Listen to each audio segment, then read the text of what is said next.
The protagonist, with blurred vision, looks down and says that everything there was red. With a blade in his chest and labored breathing, he mentions that all that remained in that place was death. As he questions why so much blood was necessary, he looks back and sees one of his comrades dead. Both his brother Jaemin, his friends, and the disciples, all of them were now dead in that place. The alliance of 20 sects, made up of the most powerful people, had been created for the final battle against Chiama. However, the result of it all was the annihilation of both sides. And the reason for all this was the man sitting atop the pile of bodies, the demon who descended from the heavens and bathed the land in blood, the leader of the demonic cult known as Chinama. Hyama calls out to the disciple of the Manhwa sect and says it's a pity he finds himself in this situation. The protagonist stares at him and begins to rise, spitting blood as Chinama remarks that even though he survived this battle, the life of glory and fame he had hoped for after this would not be possible. After all, it was clear to both of them that their day had come. The protagonist tells him to shut up. However, from atop the pile of bodies, Chiama extends his arm and says that he can feel proud of this.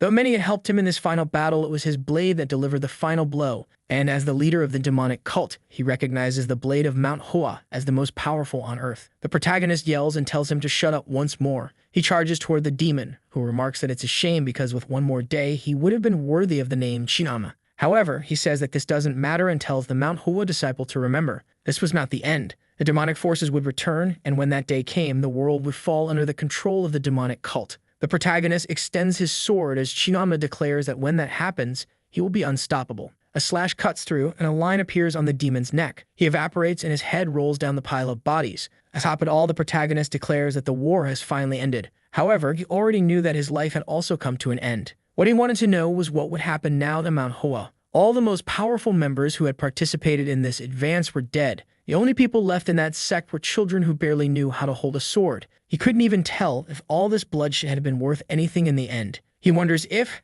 had he trained a bit more, he might have been able to save at least one of them. But that no longer mattered. Lying atop the pile, he says that in the end, it was all in vain. Even the brightest peels eventually rot. The protagonist was the 13th disciple of Mount Hoa and the strongest swordsman on Earth, known as the Master of the Blossoming Blade, Chang Mayan. He had finally managed to take the life of the demon who brought catastrophe to the land. But in the end, he died atop the 100,000 mountain peaks. That was the legacy he should have left on Earth. Before it all happened, a baby had been abandoned in front of Mount Hoa. Two elderly people approached and picked him up from the ground. Sometime later, he was practicing swordsmanship. One of the teachers calls out to Chang Mayan, while his consciousness questions what those visions were. The teacher scolds him, saying that for someone training in martial arts, he should follow the correct path and not resort to violence. At the time, he felt somewhat angry as he was always getting scolded. The truth is, even though he was a member of the sect, he didn't take the teachings to heart. Even though he had earned the title of Swordmaster, he should never have forgotten that in the end he wouldn't have anything in this life if it weren't for Mount Hoa. One of the sect masters asks if he has any regrets. Unconscious within his own mind, Chang Mayan says yes. He had countless regrets and wished he had followed the teachings of the sect more closely. Maybe that way he would have become an even stronger warrior and somehow changed the outcome of this terrible situation. However, Jaemin speaks up and says that he didn't need to have regrets because all of this was part of the destiny of the Mount Hoa sect, and he was sure they would continue to exist. The scene then shifts to a boy getting hit on the head. Inside a tent, an argument is taking place. A boy tries to defend himself from the attack, asking where Chinama is. The person in front of him asks what business he has with Chinama. The boy, with a wooden stick on his back, says he doesn't know who this Chinama is and claims to be a stinking street rat. Everyone was demanding money, but there he was sleeping as if he owned the place. The boy was utterly confused, wanting to know what was happening because it seemed like there was a beggar in front of him threatening him. The boy, who had woken up, tells the guy to put down that stick before he gets a beating. However, the guy starts laughing, leaving him desperate as the boy on the ground begins to lose patience. Saying that, as far as he knows, not even the leader of the beggar's sect should treat him like that, the boy raises his arm and says that now he's screwed. The protagonist then stretches out his hand, saying he'll have to teach this guy a lesson. But then he notices something strange. The wooden stick comes down, and while he's wondering why the arm is so small, he realizes he won't be able to block it and gets hit on the head again. The guy mocks him, calling him shameless, and starts hitting him repeatedly. At this point, another person was getting involved in the fight, but upon seeing the beating, they decided to leave. Sometime later, the boy was sitting by a river with a bleeding nose, saying he hadn't been beaten this badly, even when he was at Mount Hoa. However, one day he'd get back at that bastard. Then he falls silent and looks down, wondering who that child in the water's reflection was. It seemed like one of those reincarnation things Buddhists believe in. While he ponders that, if this were true, he should have reincarnated into Mount Shaolin. Someone appears behind him. The boy calls out to him, and Chang Mayan says he saw him watching the fight and running away afterward. The boy apologizes and says Wangshou is sometimes like that, but today he went too far. But suddenly, the protagonist raises a finger and says he's going to ask a question. Actually, not just one, he's going to ask two questions. They stare at each other, the boy confused. Silence fills the air, and Chong Mayong asks if he is a beggar. The boy replies that it's obvious. Just look at the clothes he's wearing. Chong Mayong crouches down in anger, asking what kind of cursed reincarnation this is. He then stands up and says he's going to the second question. He mentions the name Chianma and asks if the boy knows who that it is. The boy responds that it seems like the beating was strong enough to make him go crazy. Chong Mayong demands he answer the question. The boy crosses his arms and says he's heard the name. As far as he knows, that was the great leader of the demonic clan who died 100 years ago. Chong Mayong is shocked and wonders what kind of story this is about something that happened 100 years ago. He grabs the boy by the collar and asks if that's true. Hesitant, the boy asks why he would lie about something so stupid. The protagonist lets go of him, unable to believe that 100 years have passed. Apparently, he was reborn, but long after his own death. In a way, it was as if he had returned to a world where he was alone. As he's feeling disheartened, the boy asks if he's okay. That's when Chong Mayong remembers Manhwa. He then says the sect's name and asks what happened to it.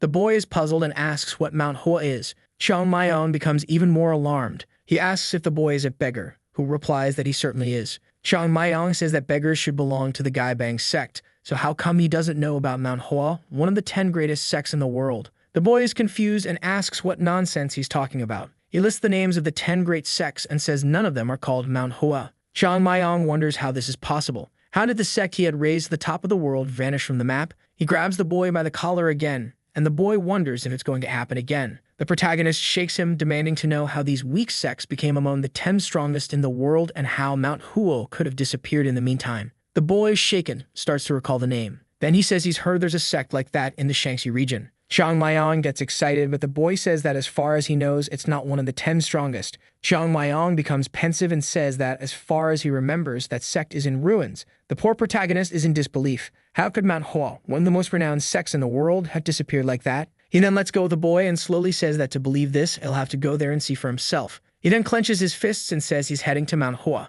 The boy finds it amusing and tells him he'd better return to the streets to beg or he'll starve to death. Chong Mayong, however, tells him to shut up and says he'll have to answer many questions, so it's best not to lie. He then beats his chest and asks the name of this boy. The boy stands up and asks what kind of beggar has a name. People call him Chosang, but whatever. He then asks his age and the boy again replies, who knows the age of a beggar? Chong Mayong says that's fine. He just wants to know now the name of the boy who beat him. The boy introduces himself as Gucho and says the leader's name was Zhongpao. Chong Mayong then says that good deeds will be repaid doubly, but vengeance always comes back tenfold. He then tells him to remember the name Chong Mayong from the Mount Hua sect because one day he'll pay for this kindness. He starts to leave, saying that now he's going, but then he quickly returns and asks which direction Mount Hua is. A second later, birds fly off as he races through the forest. The problem is, he's getting exhausted while remembering that in his past life, he was faster than a horse. After pushing himself, he collapses on the ground like an idiot, his heart nearly exploding. This Dan child's body couldn't keep moving for even 15 minutes.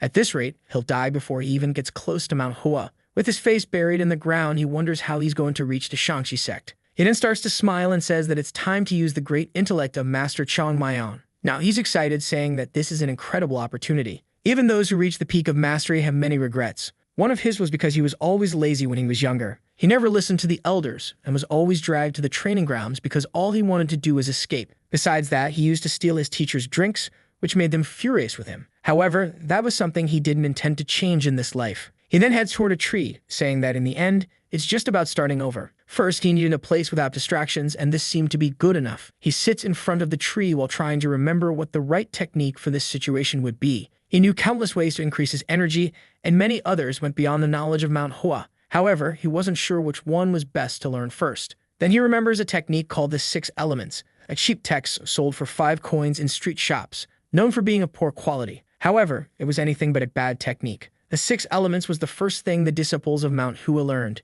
It wasn't extraordinary in any way, but it allowed the practitioner's body to be purified. It was a fundamental technique for those who were in no rush, perfect for someone looking to build an extremely solid foundation. Slowly, he begins gathering energy in his body. The strange roots rise through him as he manages to purify the sky. Little by little, he gathers this purified energy in the center of his body. That small point of power was the beginning of his entire journey in this life. He then stands up, saying that this seed will be the beginning to create the unstoppable avalanche. But as he stands, he collapses to the ground like an idiot, realizing that he spent all the energy he had just to do that. He remembers Brother Jamin always saying that his problem was not using his head properly. Lying on the ground, he wonders how he'll make it to Mount Hua at this pace. The scene shifts to a bustling city. The boys run into an alley and call for their brother, warning him that there's another beggar asking for money, so they're running out of coins. It was a very young boy, and everyone was giving him money because of it. The Mohawk guy stands up, saying he'll have to show how things work in this area. The guy gets excited and tells everyone to follow. A little later, a small boy is shown in the corner of a wall eating.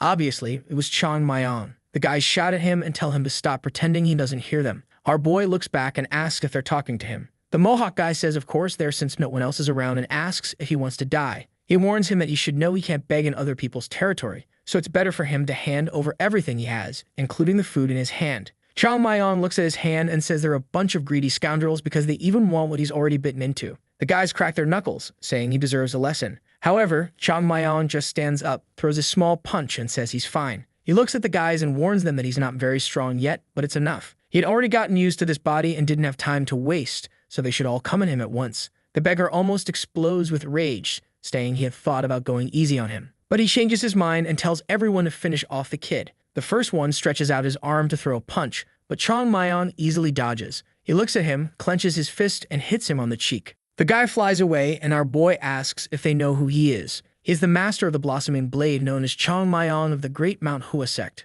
With that, the fight ensues, and after some time, they end up apologizing. Our boy tells them not to call him sir because he's just a beggar too. The guy calls him a beggar, and our boy asks what kind of disrespect that is. After a while, he says whatever and asks what the fastest way to Shanxi is. The guy says that's an easy question, but if they were smart, they wouldn't be begging on the streets. Chang Mayong laughs, saying that makes total sense. They all laugh at each other until he grabs him by the collar and tells him that the next time they meet, he better have learned some geography of this place. If, in the future, he asks something and doesn't know the answer, he'll suffer a lot of pain. At that moment, the beggars all run off as Chang Mayong tells them to scram. The scene shifts to the sunset between the mountains. An old man observes the landscape when someone calls for the sect leader. The person introduces himself as Yunem, and the leader tells him to come in. He appears, apologizing, but says that there's a child wanting to see the leader. The man is confused, but looks to see who's asking for him. He said his name was Chang Mayong, and his desire was to join the Mount Hua sect. The old man seemed very confused by the boy's request and asks Unem if he didn't tell the child that they weren't accepting any more disciples.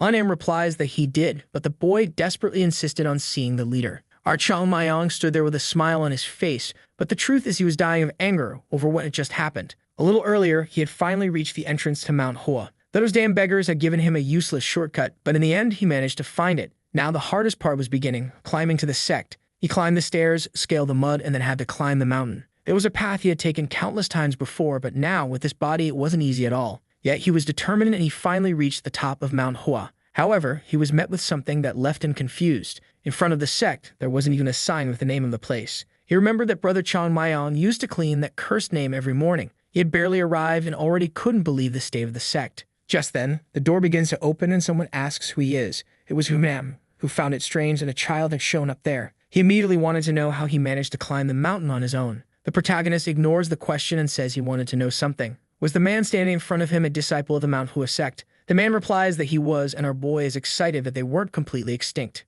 The man then says he can come in if he wants, and our boy is a bit confused. Anem explains that they don't accept visitors, but it's too late for him to climb back down the mountain. At least he would have a place to stay since the nights in the region were cold. But the moment he stepped inside, he was shocked by what he saw. The training ground, once an incredible marble arena, was now just a bare field. Lunam asks what's wrong, and smiling, he says he's just admiring the incredible training area of this sect. But when he looks to the side, he sees something else that doesn't make sense. The Palace of the Heavens, a building that used to be right next door, had also disappeared. Playing dumb, he remarks how strange it was to have a staircase leading nowhere and asks what happened. Anem explains that the elders say there used to be a palace in that spot long ago. Chang Mayong thinks to himself that he knows there was a palace. He wants to know how it disappeared. Anem says a child wouldn't understand, but the disappearance was like a glorious battle scar. Our boy remarks to himself that there's nothing glorious about it. The elder asks what he said, and he replies, nothing. With that, Anem leads the way, saying he'll show him where he'll be staying. As they walk, Chang Mayong thinks that it must have been difficult to keep the sect going all these years.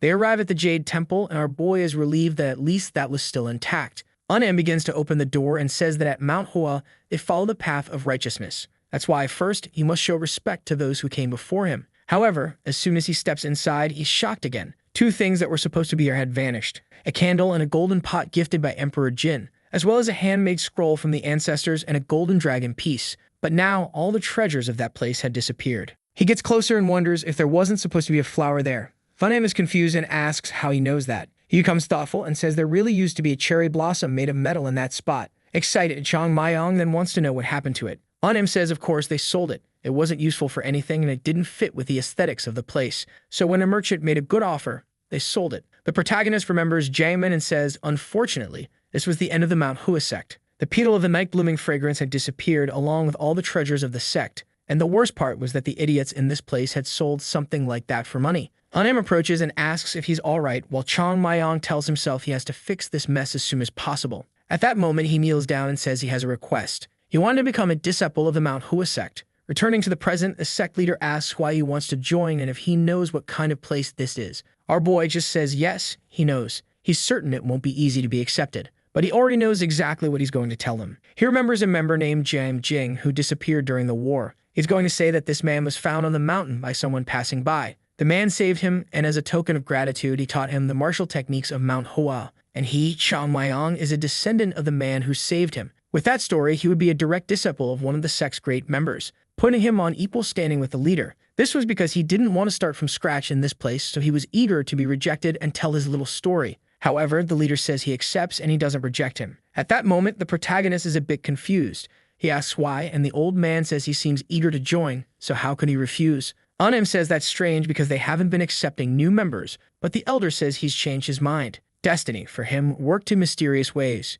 Chang Mayong is wondering why this old man isn't suspicious of him, a complete stranger. However, the elder simply says that regardless of the intent, the boy seems to have come to Mount Hua for a reason. They never refused a bird seeking shelter from the rain and always shared their food in winter, so they could never reject a child in this situation. He then tells him to show the boy the beginner's room and begin the ceremony. But Chang Mayong wasn't happy about this at all. In this way, his incredible position in the sect had just been destroyed. The next scene shows him wearing the robe, a uniform for third-grade disciples. But looking around, he wonders why he's in one of the rooms that used to be used for rituals. It didn't seem like just a temporary place. In the old Mount Hua, it wasn't like this, as disciples would receive a mentor and go live with them. He walks around trying to understand the place better when someone shouts, asking who he is. The protagonist turns around and a boy appears, asking why he was spying on other people's rooms and if he was some kind of bandit. Suddenly, other disciples start appearing and someone asks Jiul what's going on. He says he caught this kid snooping around the senior brother's room, while our protagonist wonders why he always ends up in strange situations like this. Out of nowhere, another person shows up and asks what all the noise is about and why they're causing a ruckus in the dormitory when they should be busy training. Everyone immediately bows and apologizes to the great brother. The guy asks our protagonist who he is, to which he responds that he's Chang Mayong. The man says he'd heard that a new novice was coming and tells him to rest for now.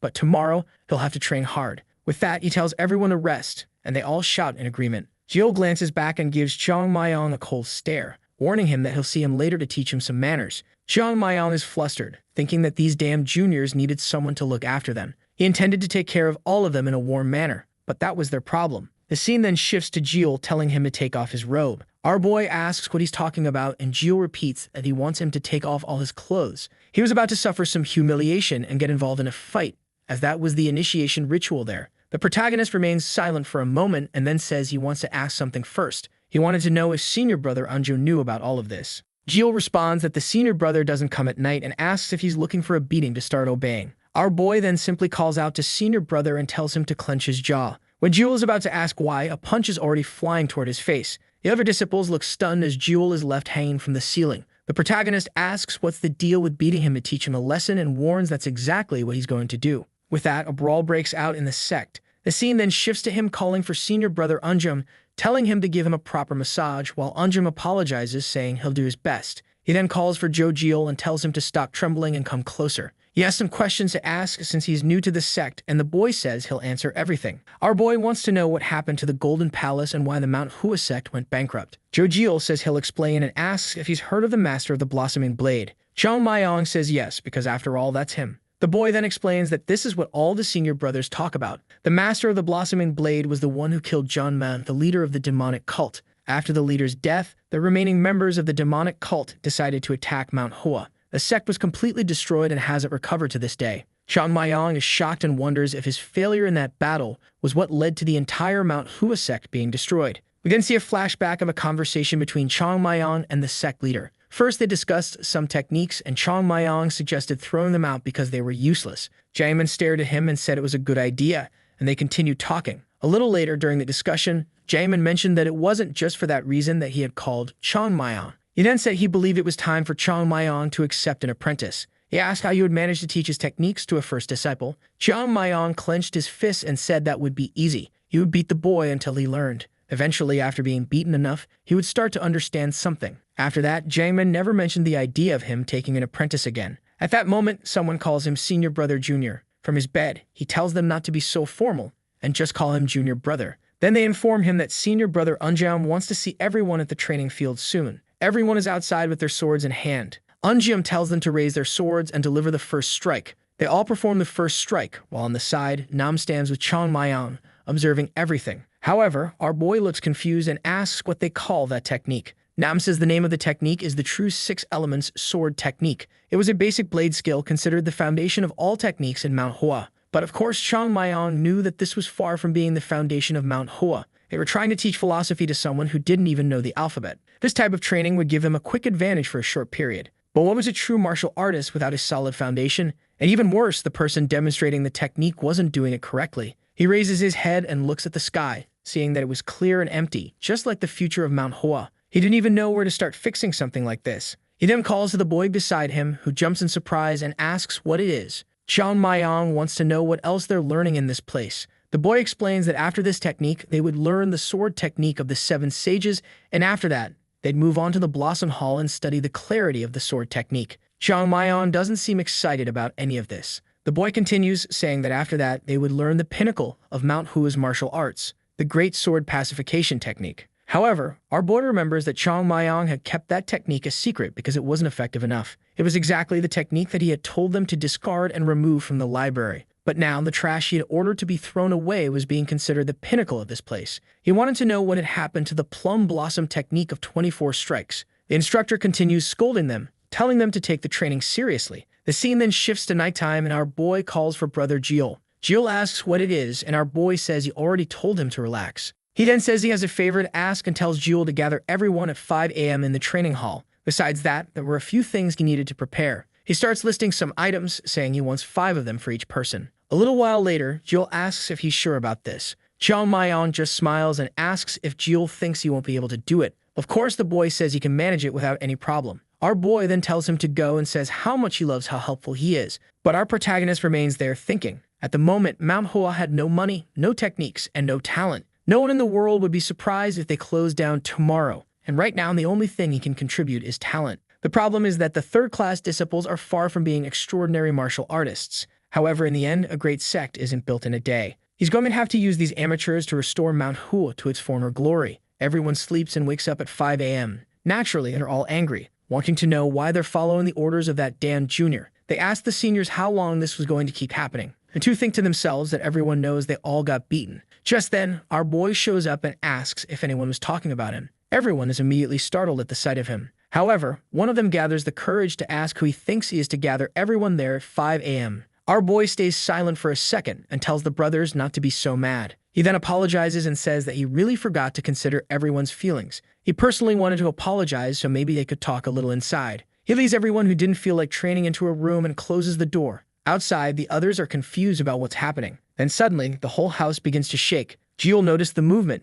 It seemed sudden, but it was clear something was happening. A second later, everyone comes running out terrified. They form a line and Chong Mayong says that now they seem motivated. He then announces that starting that day, physical training would begin at 5 a.m. for everyone. He calls them all useless senior brothers. The sun begins to rise. Lenin wakes up in his room and wonders why none of the disciples had come to greet him. This could only mean that everyone was still asleep. It was probably because of the new disciple. They must have been fooling around all night. He steps out of his room, saying he'll have to teach everyone a lesson. He thought Yeonjong would keep the place in order, but apparently not. That's when he gets confused. Everyone is exhausted and collapsed on the ground. He wants to know why all those kids look like a bunch of old men. Immediately, he shouts, asking what happened there and what all this mess was about. The people stare at each other, and one M realizes they're hesitating to answer his question. Who had left them so scared that they were even afraid to respond to him? The scariest part, however, was that Jo Jiul was also lying there, completely worn out. But right in front of him was the new member. Chong Mayong was there, squatting with 2 giant rocks. He exhales and lifts them again. He had already done 10,065 repetitions. That's when our boy, exhausted, also notices Yunem's presence. He greets him with a good morning, while Yunem watches, not understanding what's happening. He could see that the boy was on the verge of exhaustion, but for some reason, he managed to stay standing. He immediately orders someone to fetch water. But Chang Mayong says he's fine. He drinks a little, and then Unam tells him to tell the truth. What happened in that place? The protagonist says it was nothing serious. They just woke up a little earlier to do a bit of training. And strangely, everyone was so motivated that they decided to stay a little longer. Unam finds it odd that these lazy disciples were so eager to train. But when he looks back, he sees that the guys were afraid, and he soon realizes that the reason for all this was Chang Mayong. How could they call themselves disciples of the Mount Hua sect when they were being beaten by a child like him? He should give him a little lesson. He then tells our boy that the White Blossom Hall also has its own rules and asks who gave them permission to sleep less and wake up early to train. With a clueless expression, Chang Mayong says that if that's the case, they'll stop training then. Unam is confused by this reaction. He needed to make it clear that this damn kid had threatened his seniors. He looks at our boy, who seemed all innocent. He didn't know how to handle this because it would make everyone in the Mount Hua sect look like fools. He'd have to make it clear to everyone that this kid who had arrived yesterday had beaten up all the third-class disciples, which would make the teachers look like the biggest fools. While he didn't know what to say, Chang Mayong asks for 1 month. That's all if he wanted to train with everyone. In that time, he guaranteed they'd see an incredible difference. Besides, he was only proposing this because the seniors seemed strangely motivated. They had been training hard, yet no one had complained. He shouts if everyone agrees, and the others simply say yes. At that moment, Wonam realizes that the boy had somehow made sure no one told the truth. But where did they find a kid like this? As soon as he arrived, he had already dominated all the third-class disciples and was even making them train. Hanem then says the training must also be difficult for him, so why was he so eager to wake up early and train? Chang Mayong replies that although they can learn a lot, they can still push themselves harder to improve faster. Every minute spent in bed is a minute less spent training. With those words, Hanem understood that the boy meant that no one needed a reason to train harder. He then asked the boy what the most important part of the relationship with older brothers is. Our boy says it's respect, of course, and swears he will always obey the commands of the senior brothers. The leader is starting to realize that the boy is smart and won't want to humiliate him in any way to maintain the hierarchy of the place. Unfortunately, he admits that the boy is clever. He then turns around, shouting to everyone how amazing it was that they had volunteered to train so early. He was extremely impressed with everyone. If they kept training like that, he was sure they'd become stronger than ever. However, that wasn't what the group was hoping for, and they asked for help. But Luminam runs off immediately, leaving them behind. Chang Mayong tightens his fist and asks what kind of help they were asking for. How could they dare to say something like that when it was clear he wasn't there to harm anyone? He then asks if they could have another conversation inside. In the next scene, they are already getting beaten up. Several days pass in the sect. Our protagonist continues practicing. His energy center was still weak and small, but it was finally starting to form. During this time, he's also learning more and more about what happened to Mount Hua. The reason the dormitory system had been created was because they no longer had enough trainers. Moreover, the sect leader and the 2 masters were very kind people. They had great intentions, but they were incredibly weak. Their strength was pathetic compared to even a disciple from the sect 100 years ago. And naturally, as a consequence, the third-class disciples were also terrible. But the question remains, why would that matter? After all, Chang Mayong was here now. Mount Hua would rise again as the #1 sect in this land. That was his ultimate goal. The scene shifts to the dining hall. A boy tries to grab some food, but his hand hurts so much that he ends up dropping it. He says that training hard is good, but they at least need the energy to be able to eat. He then tells Jewel to talk to the boy and ask him to go easier on the training. No one has been able to use their chopsticks for days, but Jewel just replies that he doesn't have time to listen to those endless complaints and asks if he's their messenger boy. He says that whoever wants to go against Chang Mayong should speak to him directly. He then stands up and says he wants to talk to Yunjong for a bit. Walking outside, Yunjong comments that he seems relieved by everything. Jill just responds by asking what he thinks about Mount Hua. Yunjong is a bit confused and says that's a tough question. Jill says that he could go back to his family anytime, but he knew that Yunjong's goal was to live in this sect. Yunjong agrees, and they both fall silent. Jill then says that before, he thought the Mount Hua sect had no future. His friend says that's a crazy thing to say and shouldn't be mentioned to anyone. However, Jill says his mind has changed. The future he saw for the sect had shifted since Chang Mayong's arrival. Even though it was forced, he finally understood the importance of those early morning training sessions. He realized that he had never trained so hard to the point of pushing himself to his limits. On the other hand, that kid kept training yet harder for longer and didn't seem to get tired. Seeing him so dedicated made Jill want to give his best in this place too. He then turns and says that from today he's going to give 100% of himself to become a true martial artist. Yunjong smiles and says he feels the same way. Meanwhile, our boy was up in a tree, listening to everything, thinking that he had already bagged 2 of them. Their trainer hadn't caused too much trouble either, But the journey was still long. That's when someone bangs on the sect's door, demanding that the leader come out. Chang Mayan is confused while someone yells to open the door immediately. Someone kicks the door and tells one of the disciples to fetch the leader. Before anyone can respond, they start barging into the sect. Unim and Unjun look a bit embarrassed as the men begin invading. From above, Chang Mayan is confused, wondering who these people are. The group says they've been waiting there for a long time and are losing patience. They want to know when they're finally going to be paid back. At that moment, our boy realizes he has yet another problem to solve. He hadn't known these bastards were so deep in debt. He stands in front of the leader's house and asks if he isn't ashamed, demanding that he come out immediately. The door opens and the leader steps outside. Chang Mayan watches from the side, observing everything. The elder greets everyone and asks what brings them there so late at night. Our boy finds it interesting and quickly understands why this man is the new leader. Every movement and word he used had a certain air of wisdom. It was a subtle way of showing that he was clearly trying to stall the conversation with these men. Then the pavilion leader, Manhwa Gong, clears his throat and says that it seems the sect leader is doing quite well. The elder responds that he never imagined the great owner of the pavilion would come all the way there. He says it's a shame they have to meet under such circumstances. He regrets having to climb Mount Hua, but hopes they understand why he had to come there. He says the sect leader must be aware of the situation they're in because the date they had promised has long passed. They had favored Mount Hua for a long time and never sought compensation all these years. As promised, they were the most lenient they could be, and for that reason, they were giving them 7 days. If they didn't repay their debts, they would take all of Mount Hua's land. Immediately, someone shouts and everyone looks back. The men apologize, saying that one of the young apprentices shouldn't have had to witness something like this. Later, the group explains to our boy that these people are from the Huan prefecture. Chang Mayan is lost in thought while the young boy is looking for a chance to escape before he gets beaten again. Jojiel asks if this prefecture is located just below Mount Hua, and the boy confirms. He then asks if that means the merchants of Mount Hua borrowed money from the people in this prefecture. The boy says he has no idea but has heard of Manhwa Gong. As far as he knows, he's the owner of the Huan Pavilion, the largest tavern in that city. Our boy recognizes the name of the pavilion and asks if he's the leader of that place. The two boys are shocked and tell him to calm down as they see him cracking his neck. That's because he knows very well that the Taiho Pavilion always belonged to the Mount Hua sect. He grabs the boy by the collar and asks if the people from the pavilion lent money to Mount Hua,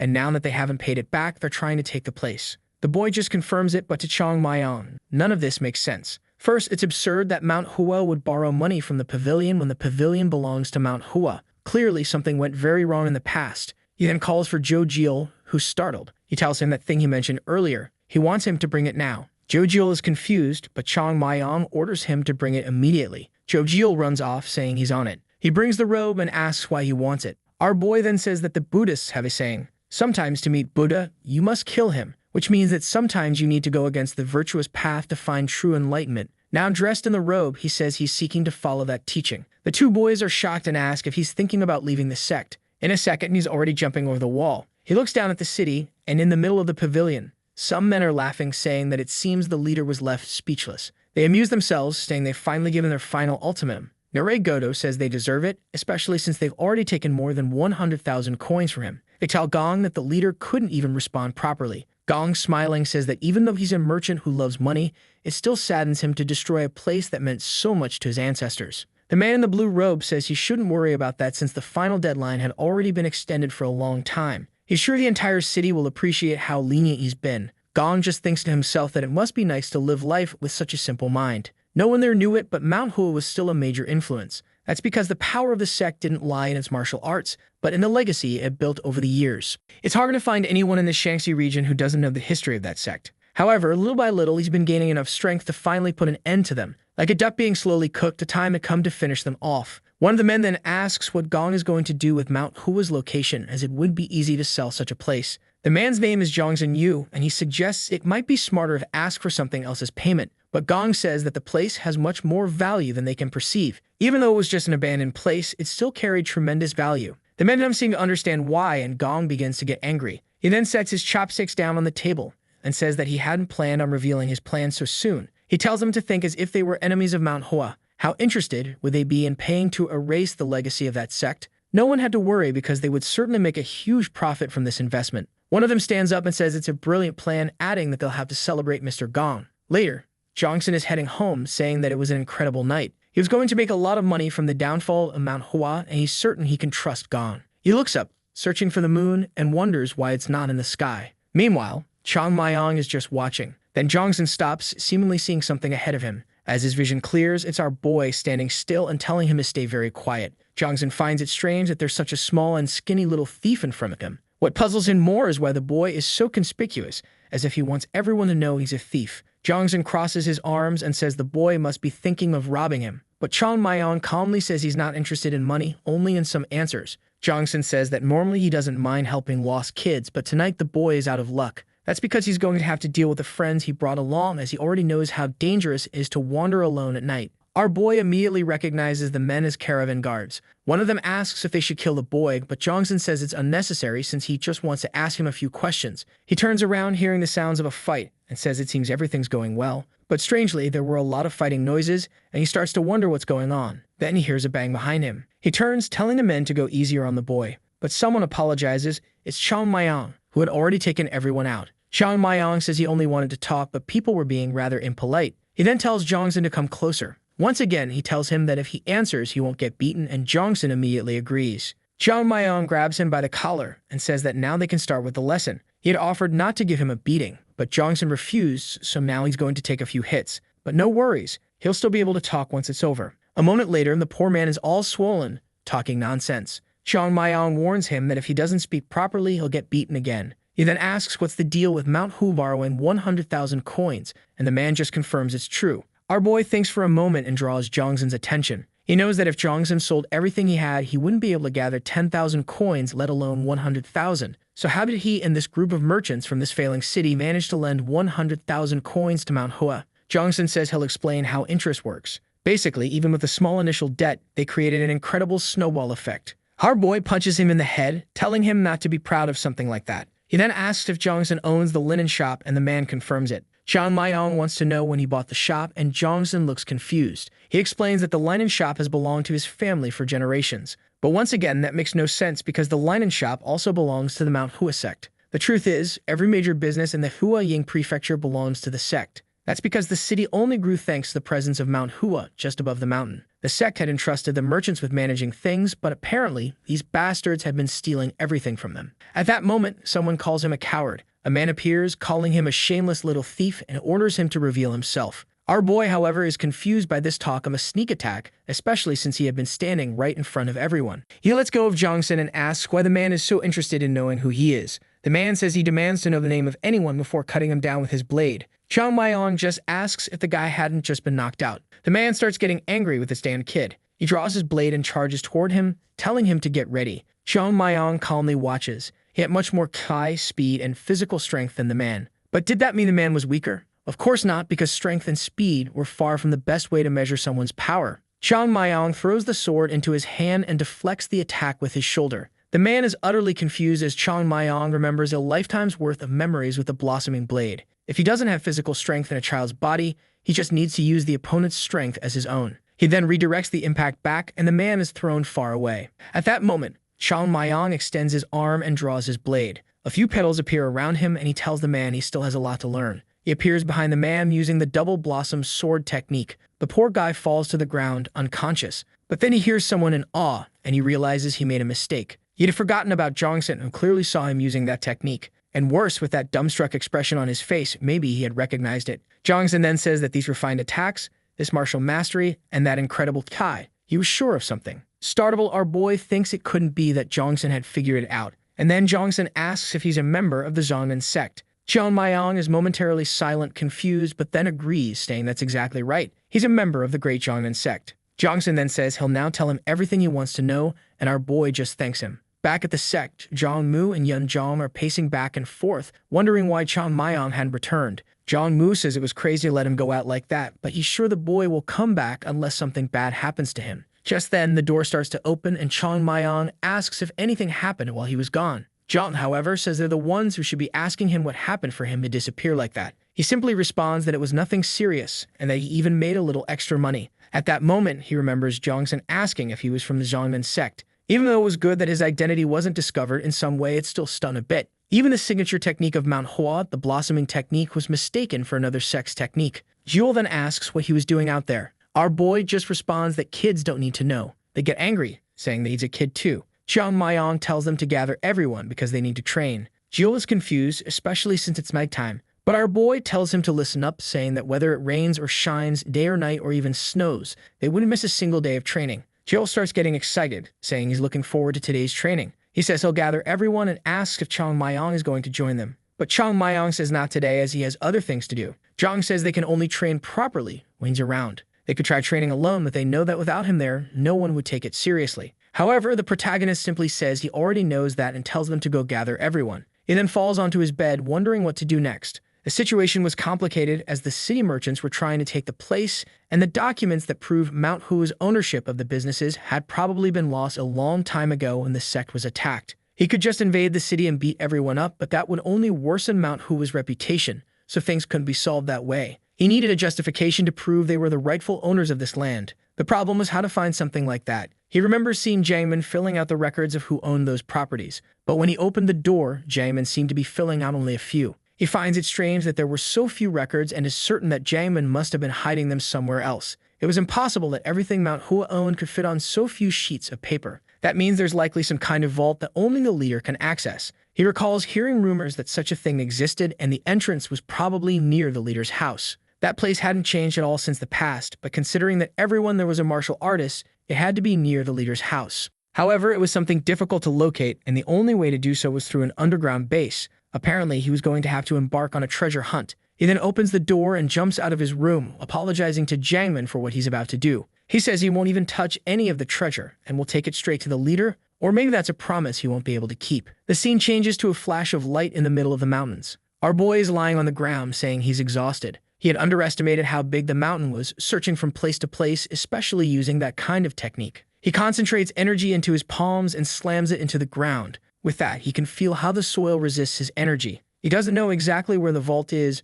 but he's sure it's somewhere nearby. However, time passes and he becomes exhausted without finding anything. But still he tries again and again, until suddenly he feels something strange. He sends out another energy impact and grabs the pickaxe, declaring that he's found it. Now all he has to do is dig and uncover this damn treasure. After some time, he finally discovers a concrete ceiling. However, he finds it impossible that the treasure is hidden behind something so easy to break. He pulls out one of the blocks and sees that it's actually a corridor. This was the path to the real vault. But then he hears footsteps. The sect leader is approaching. Jiang Mayong watches silently and realizes the leader already knows the vault's location. The leader arrives in front of the door, and Chong Mayong imagines that this must be the entrance to the vault. However, he only sees the leader with his hand trembling in front of the door. As he observes the leader's hesitation, Chong Mayong finally understands what's happening. The leader wasn't showing the secret of how to open the door. In reality, this was the image of a man who could do nothing. Mount Hua was on the brink of extinction, and its martial power was steadily diminishing.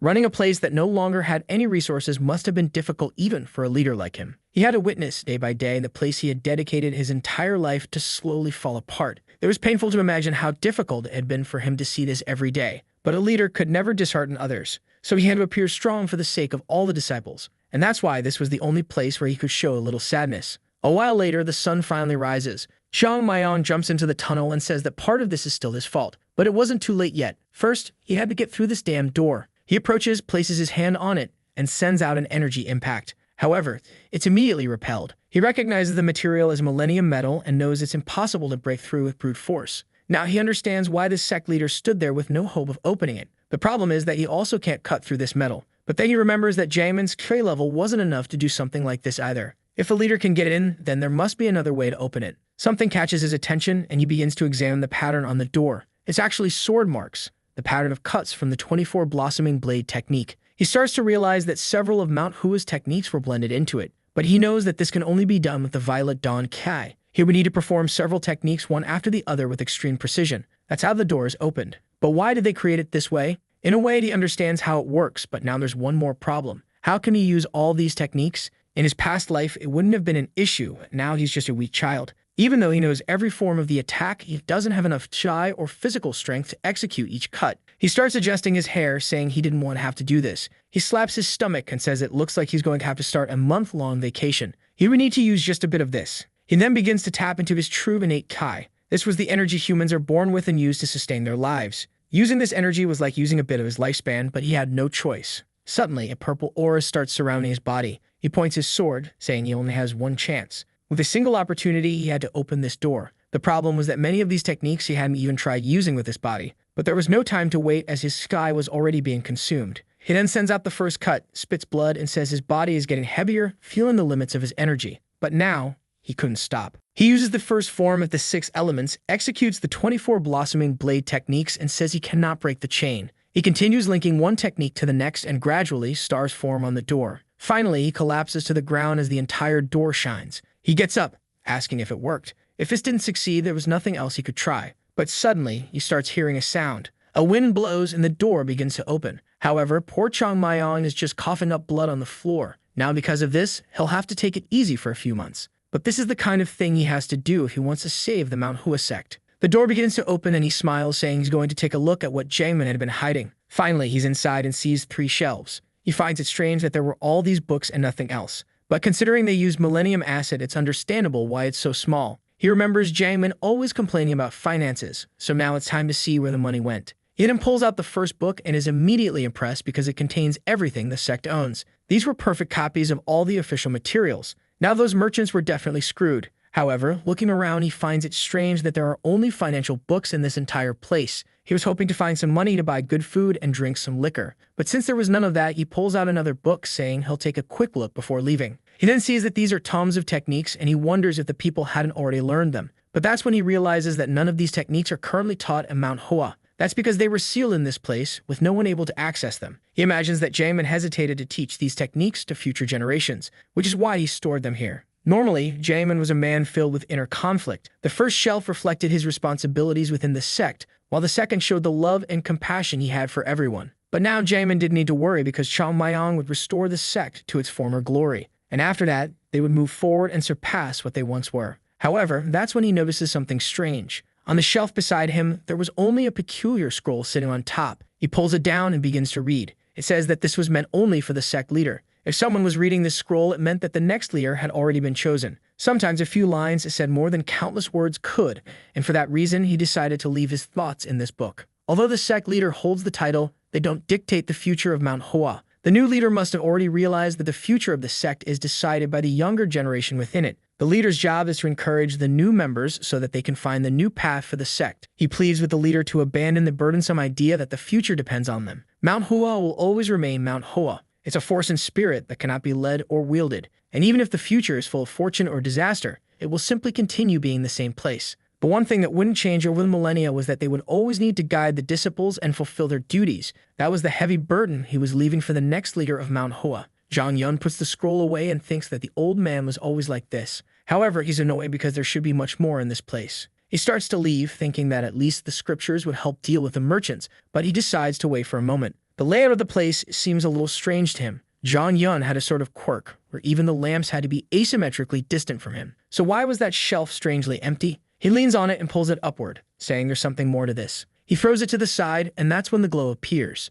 There was a hole that he knew there was another secret, and as he descended, it was there that he finally found what he had been searching for, piles and piles of gold bars. Precious weapons hung on the walls, along with mysterious gems and tons of techniques. He's already drooling, saying that now he's finally rich. Meanwhile, back at his house, the new leader sighs, saying that another day has begun. Mornings should bring hope, but he only felt fear and bitterness. There were only 5 days left until the deadline the pavilion owner had given him. But then someone shouts for him at the door. Immediately, the leader rushes over and asks what's going on. Unjum says he can't explain it. It's something he has to see to believe. The leader is startled by this and says it must be an emergency for him to be so agitated. They both run through the forest. On the way, he sees a bunch of disciples collapse in a circle and asks what happened. Unjum simply explains that they were voluntarily doing some new training. The scene shifts to our boy sitting under a tree. They call for Chong Mayan, asking where he's been. At that moment, he appears and says he's right there. The leader is shocked and asks what happened to him for him to look so worn out. Our boy just responds that it's not important and tells him to take a look at something. The elder wonders what could be so urgent, and then he's blinded by the gleam of light as our boy smiles. The property records, the gold bars, and the weapons. Chong Mayong says he found them by coincidence. The leader wants to know how that's possible, but Chong Mayong says he's too tired and needs to sleep. The elder decides to let him go, figuring he can ask later, but he still can't believe there are piles and piles of gold bars in front of him. And even more precious than that appear to be the items in the box, the property records of Mount Hua and the Huan Prefecture. He hesitantly touches the documents, afraid of tearing something and ruining everything, But as he opens them, he's completely relieved, saying that these really are the city's records, and he collapses onto the floor. He then wakes up in bed, saying that he also saw the record of the 7 blossoming blades, and he realizes he had been dreaming like a madman. But then he shouts, asking where the chest came from, and someone confirms it. We then see someone else examining the same records. It's Haiyan Yang, the head of Mount Hua's finances. He confirms that all those records were real. Additionally, there were certificates of authenticity beneath that treasure. Not to mention, all the certificates have been issued by the government, so it would be easy to verify.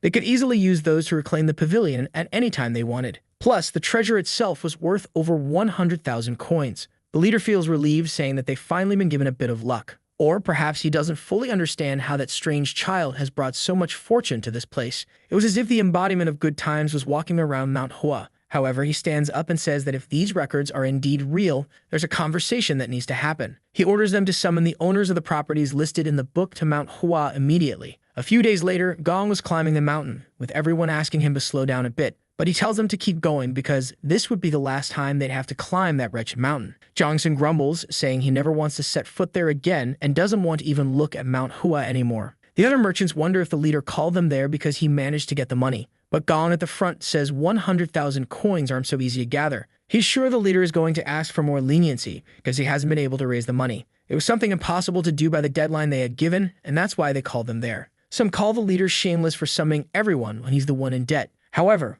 others say that despite the sect's decline, the name of the great Mount Hua still commands respect. Jongsun wonders if they really can't pay, especially considering that a disciple from the Zhongnan sect seemed interested in Mount Hua. If he could get 5,000 gold coins, he'd never have to work again. But as all the merchants arrive in front of the sect, they all feel the same strange uneasiness. It was an unsettling thought to be the ones to sever Mount Hua's future, a sect that had protected the Huayan prefecture for centuries. But they knew this, and together, they walked into the place to collect the inflated debt. Lunan welcomes them all and says the leader is ready to see them, asking them to follow him. The leader then appears, standing face to face with all the merchants. Gong bows and says it's good to see the leader once again. On the other hand, the leader thanks them for making the difficult journey to that place. Gong, ever the false man, says that while they are busy merchants, it must be even harder for him as a leader. The leader chuckles and says they must be exhausted from the climb, asking if they'd like some tea. But Gong interrupts, calling for the leader, and apologizes, saying they're just simple merchants but would like to discuss business first. The leader apologizes for not considering their valuable time and explains that the reason for calling them all here is to update them on Mount Hua's situation. Even though they had sent countless requests for help to everyone they knew,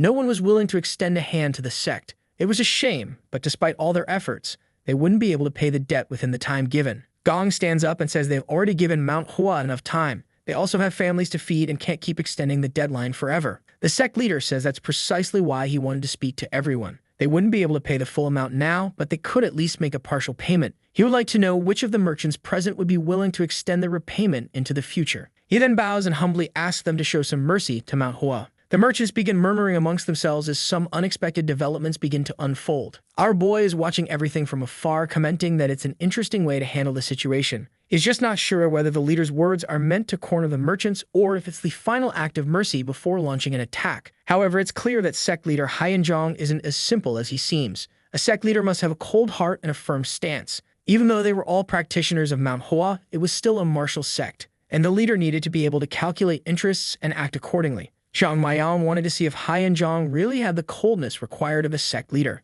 Gong smiles and says he already told him they can't extend the deadline any further. But Haiyan Zhang asks him not to misunderstand his words, as he wasn't just speaking to Gong. He knows Mount Hua owes more than 100,000 coins, but each merchant is an individual with their own portion of that amount. And that's why he wants to know who among them is personally willing to extend their portion for repayment in the future. Gong starts thinking that this damned leader is desperate. He then asks if, should the others say they can't wait any longer, he will be able to pay them all. The leader responds that Mount Hua's reputation has fallen, but they still manage to receive some help and have part of the amount. Of course, they don't have the full 100,000 coins to pay everything. And that's why he asks them to show mercy to Mount Hua and allow them to gradually pay off the debt. Gong is about to say this is out of the question, but Jongsun interrupts and asks if they will be rewarded in any way if they extend the final deadline. The leader says that's correct. Everyone starts murmuring, thinking about whether or not they should extend the deadline. The problem was that they knew it meant taking the risk of never getting their money back. Jongsun then asks why they should do this. The leader takes a deep breath, looks at him, and asks if the name of Mount Hua and the history of that place weren't enough to serve as a guarantee. But Gong chuckles and then bursts out laughing, calling for the sect leader, saying he was asking too much from everyone. The leader remains silent and asks if Gong truly thinks that what he's asking for is too much. If that's the case, he would like to ask something of everyone. He wants to know what Mount Hua represents to each of them. If the name and history of that place don't at least deserve some consideration, who there didn't take the sect's name seriously, and who would dare to disregard all the history they possessed? The sect might have declined, but it had always stood by the prefecture of Huayan. They had always shared Mount Hua's spirit and power with everyone in the city. He wanted to know what Mount Hua represented to each of them and asked them to carefully consider their answer. Gong pauses for a second and then says he has an idea. He points to the side and says that those willing to extend the final deadline should stand over there, but those who want to collect their money today should stand by his side. He then turns around and warns them that each person is responsible for the choices they make, and whoever chooses to extend the deadline will no longer be recognized as a merchant in the union. He then tells them to be smart and make their choice quickly. The merchants begin to think, but no one seems to move. The place falls into complete silence and Gong starts laughing. He asks the leader if he sees that, unfortunately, no one has any pity for that place. But then someone starts walking to the other side. It's Jongsun, and Gong asks where he's going. The leader simply watches. The other merchants want to know what this means. Jongsun just tells them to stop looking at him like that, admitting that he knows he's making a foolish choice. He tells Gong that you would never understand because he's not a native of Huayan Prefecture. Gong had come to this place to take over businesses from others involved with him, and that's why he doesn't understand what Mount Hua means. Everyone born in Huayan grows up hearing stories about Mount Hua. They dream of joining the sect and becoming sword masters, and even after realizing they didn't have martial talent and giving up that dream, they learn about the efforts Mount Hua has made to protect the Shaanxi province. Gong doesn't understand what he's talking about, but Jongsun just says that Gong wouldn't get it anyway. It's something he learned from his father, who learned it from his grandfather. Mount Hua has always been the pride of Huayan and Shaanxi. For Gong, it would be easy to take that money and leave Huayan because he could go to Hamzhou and spend it somewhere else. But Jongsun wasn't going anywhere even if he had the money, because he'd spent his whole life in Huayan. Gong can't believe Jongsun is giving up on making money for the rest of his life because of something like that, and he warns him that he'll regret it. Jongsun recalls that on the way up to Mount Hua, all he could think about was how great it would be to retire rich, and now he was willing to give all that up when he was so close. It was certainly a big mistake, but he had his reasons. He says he's already earned enough money to keep living. If, in the future, he doesn't receive any more money, he'll think of it as a small regret for not taking this chance. But he would forever regret it if he watched Mount Hua collapse today because of a choice he made. Even if he earned enough money to last a lifetime, that kind of life wasn't something he wanted to live. Gong just laughs and tells him to do whatever he wants since, apparently, he's the only one who decided not to get paid. But then someone asks, who said it's just one person? Many other merchants start walking over and stand by Jongsun's side. Gong can't believe it while Haiyanzhong watches everything unfold. He lowers his head and says he's fully satisfied to see that so many people still have a meaningful connection to that place. He then tells Vunem to bring it over. At that moment, Vunem places a box on the ground containing all the records. From a distance, Gong can already tell they're property records of the prefecture. The leader says that Mount Hua has always shown benevolence to their ancestors for countless generations, but some here have decided to betray them instead of repaying those debts. According to the property records, Mount Hua will assume control of all those businesses, along with all the wealth they had accumulated, down to the last coin. At that moment, the merchants who had decided to stay on the other side were all scared, asking what he was talking about. Why was the leader taking everyone's business like that? However, Haiyanzhong simply says that it's exactly as he said. Suddenly, Gong starts laughing and says that this joke has gone too far. The leader then tells Gong that it's shameful for him to think he's there to joke around. At this, Gong closes the book and says he understands. Like he wants to know how they will prove the validity of those accounting books. Once again, the leader questions if he's implying that they forged the authenticity of those books. Gong says he would never imagine that Mount Hua would do something like that. However, they need to be sure they haven't been deceived. The leader remains silent and then says he understands what Gong means by that. So he orders that the finance leader of the agency be brought there. Haiyanzhong appears, saying that the authenticity of those books is indeed something that needs to be considered. The damn merchant celebrates, saying that if even the finance guy of this sect said so,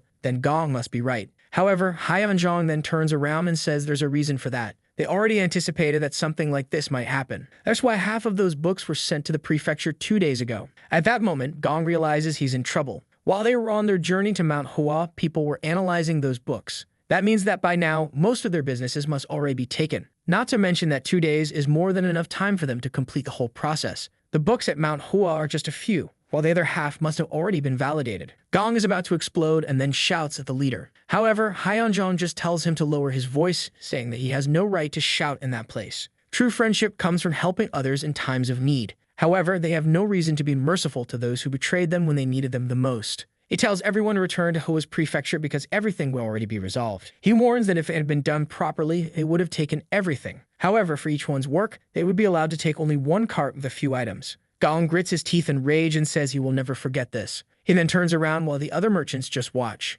At that moment, Hyeonjong addresses those who did not abandon the sect until the very end. Nothing changes for their business except the fact that it now belongs to Manhwa. They could continue managing it as always and keep the profits. Besides that, he wanted to discuss ways for both sides to profit and benefit everyone. And then he asks everyone to come in. Jongsen, however, knows he's better off than Gong. But even so, he went from being the owner of a shop to now being a simple employee of Manhwa. And he wonders why his grandfather decided to do things this way. However, the scene shifts to Chong Myong, who is furious. He's asking what kind of deal is this about letting them take a cart full of riches. He says this leader is a coward and that he won't let that happen in Manhwa. Already outside the city, Gong and the other merchants are taking their loaded carts. Everyone is fuming with anger. That's because as soon as they reached the city gate, they were greeted by government soldiers. If it hadn't been for the sect leader, they really would have lost everything. And now they are angry with Gong because he made all this happen. They ask Gong how they're going to get out of this. They tell him to stop being silent because everyone trusted his decisions. However, Gong just turns around and asks why he's being blamed for all of this.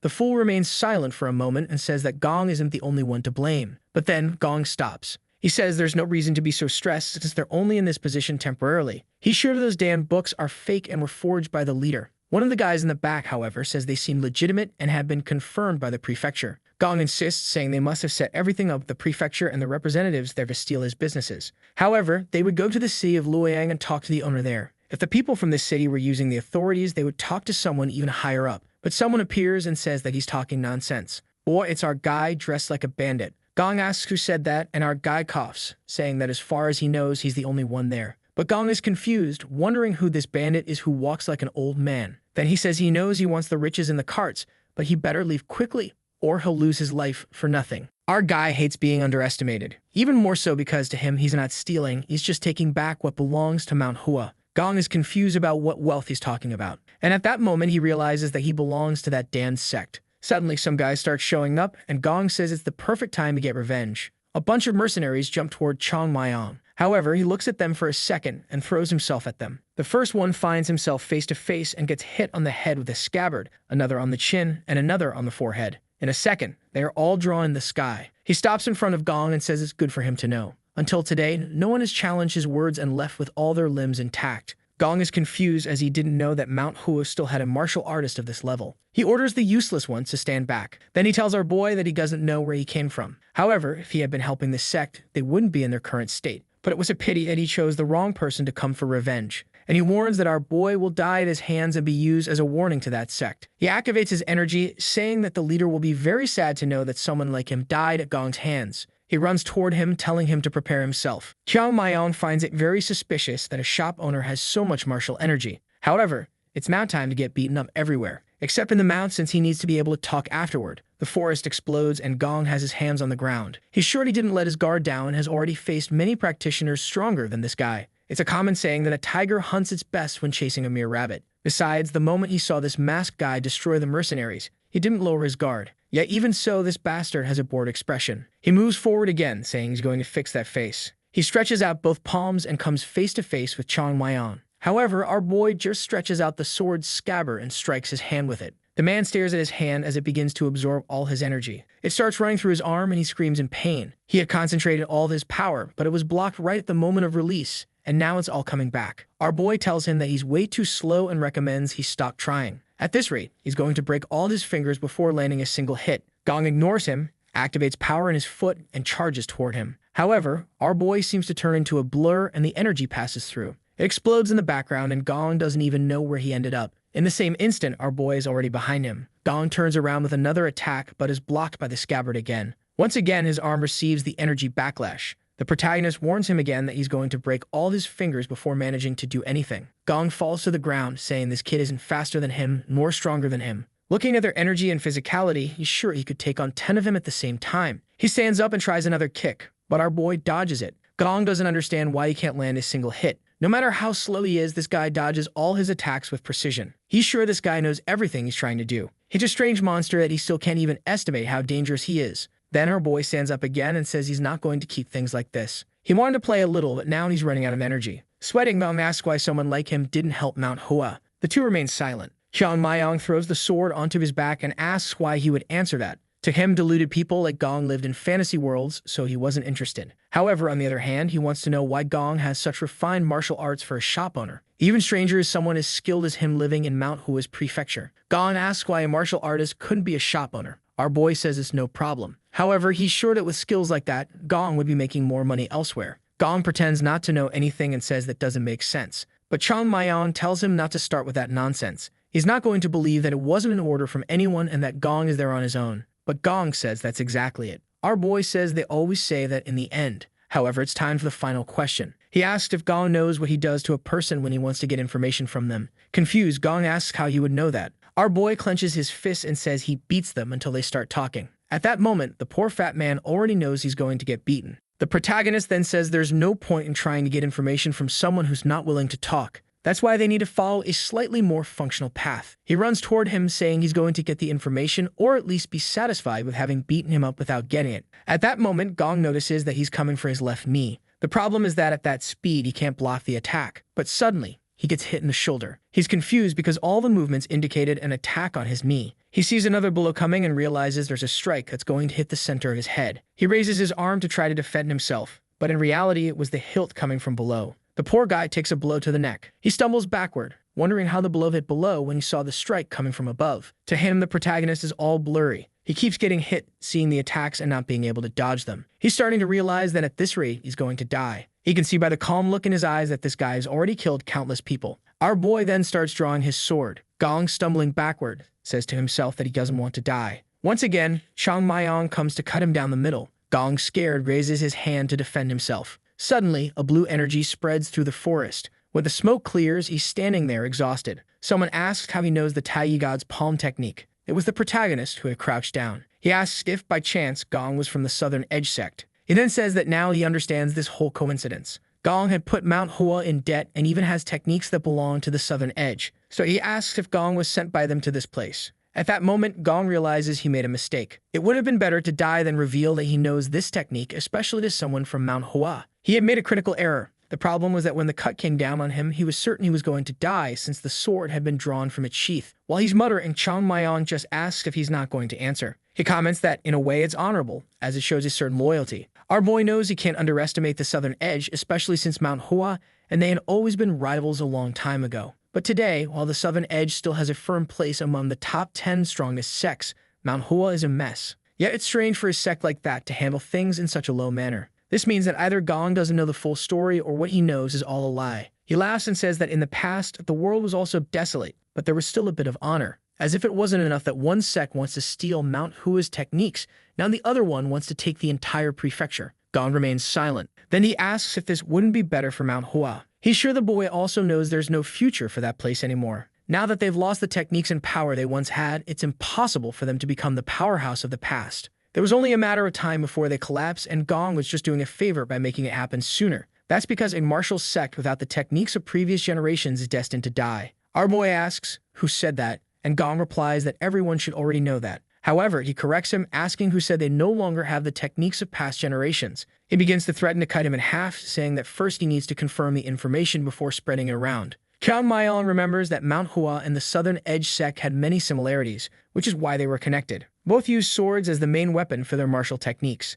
They were located close to each other, and everyone talked about the rivalry between the two in this region. That's why they always fought, and he would end up beating up the Southern Edge people. Gong then says that he's not from the Southern Edge, and our boy replies that he's not from Mount Hua either. They exchange insults, and Chang Mayan tells him to be quiet. He then places the sword under Gong's chin and says he's going to show him something interesting, since Gong showed him the Tei Palm technique. He slowly lifts him up, saying that if he knows what's about to happen, it will be an interesting experience. But it will be very sad if he can't even understand it. Either way, he should explain it to the person who sent him here. Suddenly, his sword becomes a blur. Gong is shocked as a series of cuts come at him. The attacks seem to almost hit him, but barely miss. Gong has to protect himself, but the wind created by the cuts is enough to pull his body backward. However, nothing is touching him, so what is Chang Mayan trying to do? Chang Mayan then says that cherry blossoms have the strongest scent when they bloom in winter. That season hadn't arrived yet, but Mount Hua's spirit hadn't disappeared either. He then swings his sword, saying that spring was still on its way. Gong lowers his arms and looks up. He sees a flurry of petals falling between him and Chang Mayan, who says that the cherry blossoms are about to fall over the entire mountain once again.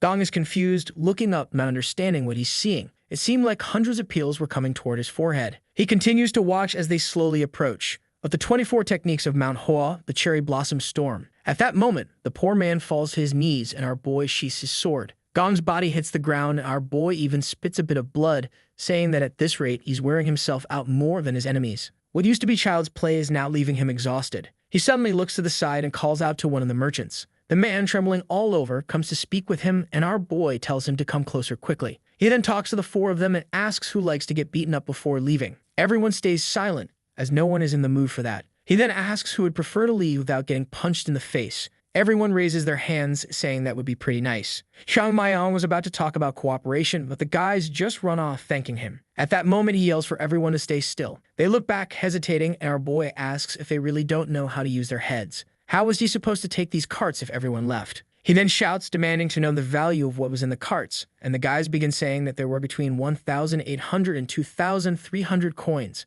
Another cart had 8,000. And our boy is even confused by all that wealth. He then tells them to go to the city of Zhenjiang and bring that money back, because he's going to sell their own carts to them. It's best to bring the money without saying who it's for, or else he'll kill them right there. The guy is confused about this business of selling their carts to themselves, and asks what happens if the person sent to Zhenjiang doesn't come back with the money. Our boy laughs, asking what they plan to do after they run away. After all, they won't be able to re-establish their businesses without what's in those carts. What's in there is their future in this world, so they better come back with the money if they want to take those things back. One of them raises his hand and asks what happens if they tell the government about our boy. Our boy just kicks the ground and warns that they can try, but they better never come back here and flee to the other side of the continent. The poor merchants realize there's no way to escape from this lunatic. He then tells them to stop standing around and hurry up to gather the money. Sometime later, he's sniffing the bills, saying this is incredible. He comes back all excited and jumps into the sect. Meanwhile, Zhou Jiul is wringing out his sweat-soaked shirt. The people are exhausted, wondering if they'll really have to do this every morning.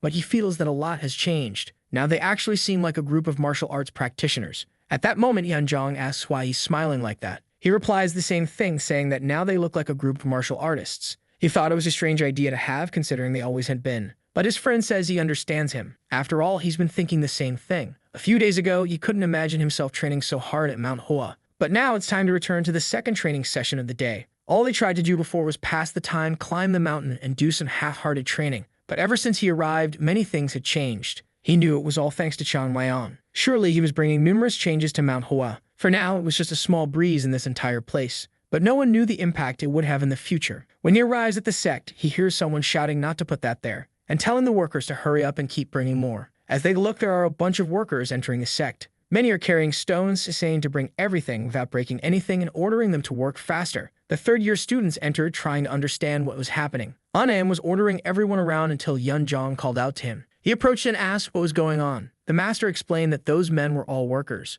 They were there to repair the entire temple. As he probably guessed, the place was in terrible shape and in desperate need of repairs. At that moment, the chief asks what they thought they were doing, and the boys are confused. He tells them there's a lot of material to bring in for them to work on, so they better get going. They're startled and say they're going, but they just finished training. That night, they wonder what that was. Looking at a chicken, they wonder if they're dreaming. Everyone is shocked, wondering if that was real food. They start drooling and get excited to eat. The changes that Xiang Maiyang had brought to the sect were starting to appear faster than they expected. That same night, Zhou Jiul and Yanzhong were walking outside, saying they never expected all this to happen. Still much construction, new food, and even new uniforms. At that moment, Yanzhong stops and Zhou Jiul asks what he's thinking about. He responds that he's just thinking about how incredible money is. He knew they had received a lot, but didn't expect the sect to spend it all like that. Yanzhong says the suffering they went through was because, unfortunately, they had no choice. Besides, he had never heard Unam laugh like that before. Zhou Jiul then asks what they should do from now on. Yanzhong says that just as Mount Hoa is going through many changes, they will also need to change. It's not just about financial prosperity. He remembers seeing several martial arts books inside that chest. At the moment they were leaving for training, Xiang Maiyang said that an incredible coincidence had happened. He had found a chest full of bars and techniques. Zhou Jiul says his pretending was terrible. What he doesn't understand is how he managed to get all that. Yanzhong says he has no idea. But the only thing for sure is that many changes are going to happen in this place. Inevitably, they are also caught up in the storm that's about to start, and they'll need to be ready. Otherwise, they'll be swept away by this wind of change. Zhou Jiul tells him not to worry because he's confident. The only thing he wants to know is where Xiang Maiyang is, since he's been missing since morning. His friend replies that he heard he went to talk to the sect leader. The scene shifts to a conversation with the leader, who says our boy deserves a reward for finding that treasure, and that's the only reason he was called there. Our boy is a bit confused, and the chief wants to know if there's anything he wants. He says that maybe Chang Mayong still wants part of the treasure he delivers, so if he wants, he can keep some of it. But Chang Mayong says he's not that interested in wealth, and the elder is left confused. But our boy just says that there isn't much to buy at Mount Hua anyway. The old man smiles, saying that he knows the path to enlightenment and has abandoned his attachment to wealth. However, the truth is that he doesn't want money because he already has plenty after robbing the merchant. The elder then asks if he wants any martial or advanced techniques, and he replies that he doesn't want that either. Confused, the sect leader wants to know why he isn't interested in something like that. Our boy simply says there must be a reason why the ancestors established a rule that each technique must be learned. The elder feels a bit awkward, thinking that makes sense. However, our boy only said that because he's the one who has to teach these fools. There were many techniques he still had to pass on, but he had to do it naturally, without raising suspicion. He's unsure of what he wants from Mount Hua, as the only thing that matters to him now is the name. Then he gets an idea and says he wants permission to go to Huayan's prefecture whenever he wants. The rascal's main goal was to gain more freedom to mess around in the world. Hyeonjong asks why, and he says that being stuck in that place is stunting his growth as a martial artist. Perhaps if he could go out and explore the world, he would grow more. The leader says he understands, but that would be a violation of the sect's regulations.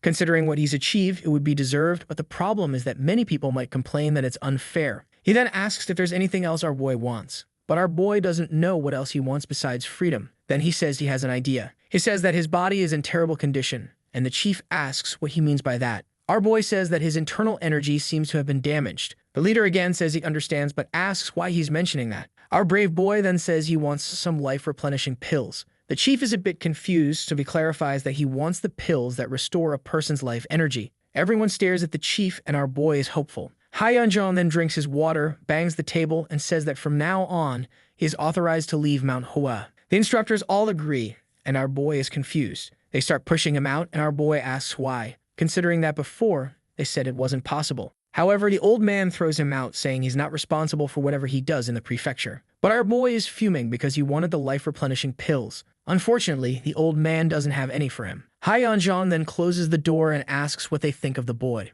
Manem simply says that he is clearly a true prodigy, and the elder agrees. Even though he's just a child, he can sense wisdom in him. Clearly, he's not completely right in the head, but that's understandable at his age. Manem reflects that when he talks to the boy, it doesn't feel like he's speaking to a child. Moreover, he doesn't seem to have the immaturity one would expect. He has the aura of a veteran martial artist, and someone like that can only be described as a prodigy. The elder then asks Hyeon-sang what he thinks of the boy. Hyeon-sang, however, explains that everyone knows he's not the best person to judge others. The leader says he understands but still wants his opinion. He stays silent, thinking for a second, and says that the boy is a child who doesn't act like a child. That's the impression he has of him. Anem realizes he's not the only one who sees the boy that way. Hyeon-sang then says he's met mature children who had difficult early lives. However, they were mature compared to children, whereas Chang Mayon genuinely seems like an adult. The master asks if he thinks there's something wrong with the boy, and he says he doesn't think so. The leader ponders this and says he appreciates their thoughts, but that they don't need to look too deeply into it. The boy is still just a child,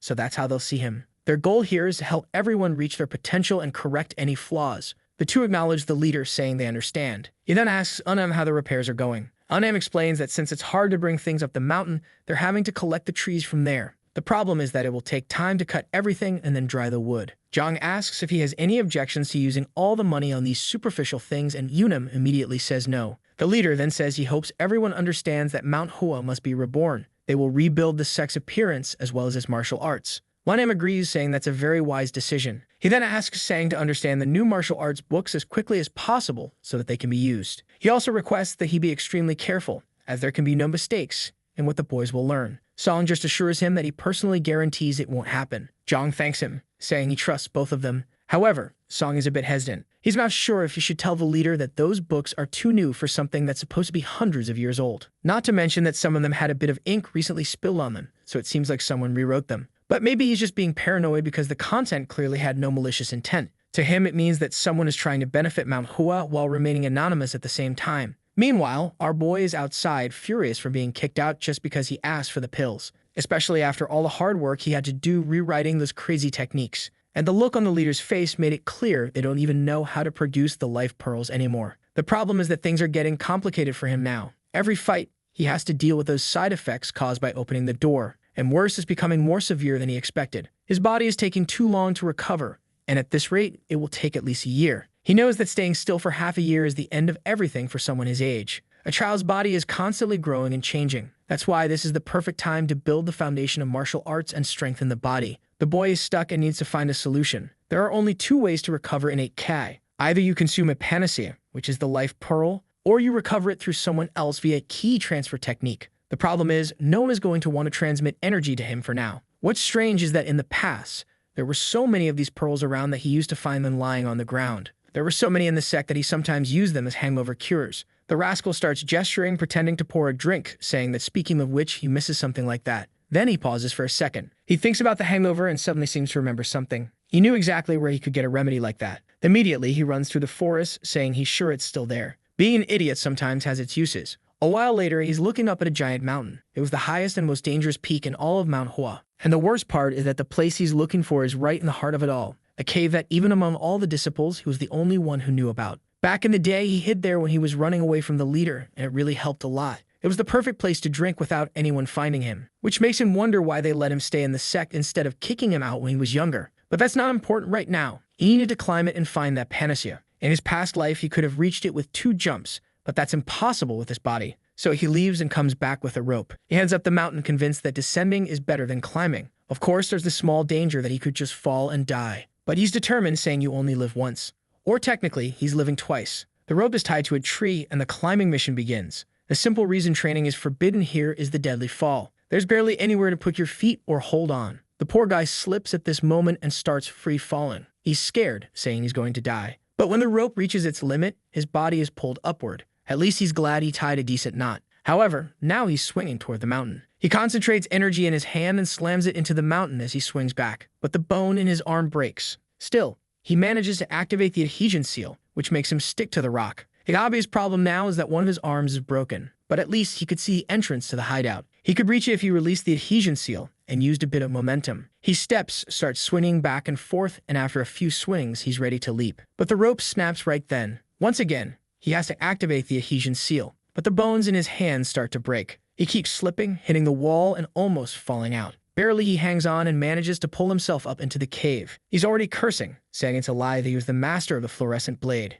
As he enters the cave, he sees everything covered. He approaches and pulls it away. The boy had even left a lamp here, which apparently never goes out, He opens the chest, and inside it, there's another chest that he hopes contains what he's looking for, the life-replenishing pills. As soon as he begins to open it, energy flows through his body. It felt like countless cherry trees had blossomed in the cave. There were even some white pills, which were much rarer and more powerful. Our boy apologizes to the past Jangman, saying that at least he didn't steal a most expensive one. The first priority was to recover his vitality, and it would be even better if, in the process, he could increase his internal energy. Without hesitation, he pops the first one into his mouth, and it dissolves into his body. The energy spreads, and he starts to exhale, trying to stay focused. Little by little, everything that was trying to spread through his body begins to condense into a single grain. The problem is that it still needs to be further purified before it can be integrated into his energy core. After all, he wants to create the perfect body using only pure energy. That's why he's rejecting any impure energy. The small remaining fragments merge into the core. The pill shatters, his energy core begins to glow, and the entire cave turns blue. The pearls began to fall to the ground, and the boy was already soaring in his cultivation. His eyes turned blue, and the boy was transcending, already screaming. His hands were trembling, but after a while, he finally opened his eyes. His injuries and even his broken bones were regenerating, and his body was already feeling stronger than before. Using the full power of a pearl like this in such a young body had a much greater effect than he had imagined. Even the toxins were beginning to be expelled from his body. The only thing strange was that his heart was beating too fast. The excess energy was like waves destroying his body from the inside. And if it reached the energy core in his head, he could end up losing everything. He needed to stop this flow, but the energy wasn't diminishing. In a conversation with Jangman, he had asked if he was a devotee or a martial artist. Jangman explained that a martial artist seeks control and suppression, while devotees tend to let things happen at their natural pace. He had asked our boy how he would suppress the laws of the universe. If you tried to block a river, eventually the water would find another path. And that's why Jangman preferred to let things be, as they were meant to be. Humans are part of nature, just like any other animal. So why wouldn't they already have their fate in this universe?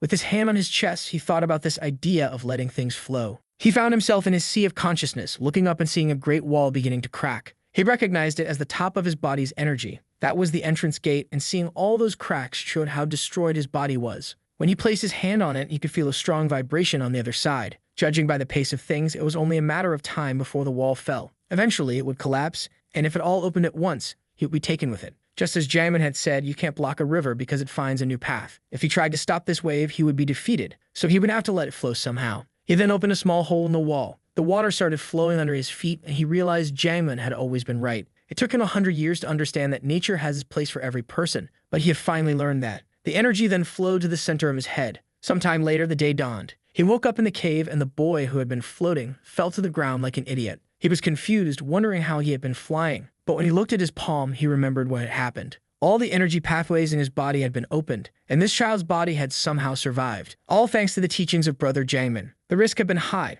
but so was the reward. Not only had he restored his innate energy, but he had also increased his reserves. In other words, his potential had only grown. As he left the cave, he thought that the words he once found tedious now held immeasurable value. In his past life, he had simply been a swordsman and not a devotee. But Manhwa is both a martial arts academy and an ascetic sect. That's the true nature of this place, but he had only ever understood half of it. This made him scratch his head, wondering if he could really restore something like that. But regardless of what he could achieve, he just had to give it his best. He no longer had any use for the pills in the box, but the others in the sect would benefit greatly from them. It was time to finally return, but not before grabbing the liquor he had left behind, of course. Manhwa had changed a lot, but that place was still intact, and spending time there made him feel like the old days. It was as if he finally belonged to it all again. Sooner or later, he would return to that cave, but for now, it was time to return to Manhwa. He leaped across the mountains. He even paused stylishly to admire the sunset. Finally, his body felt extremely light. He decided to take in the scent of the mountains,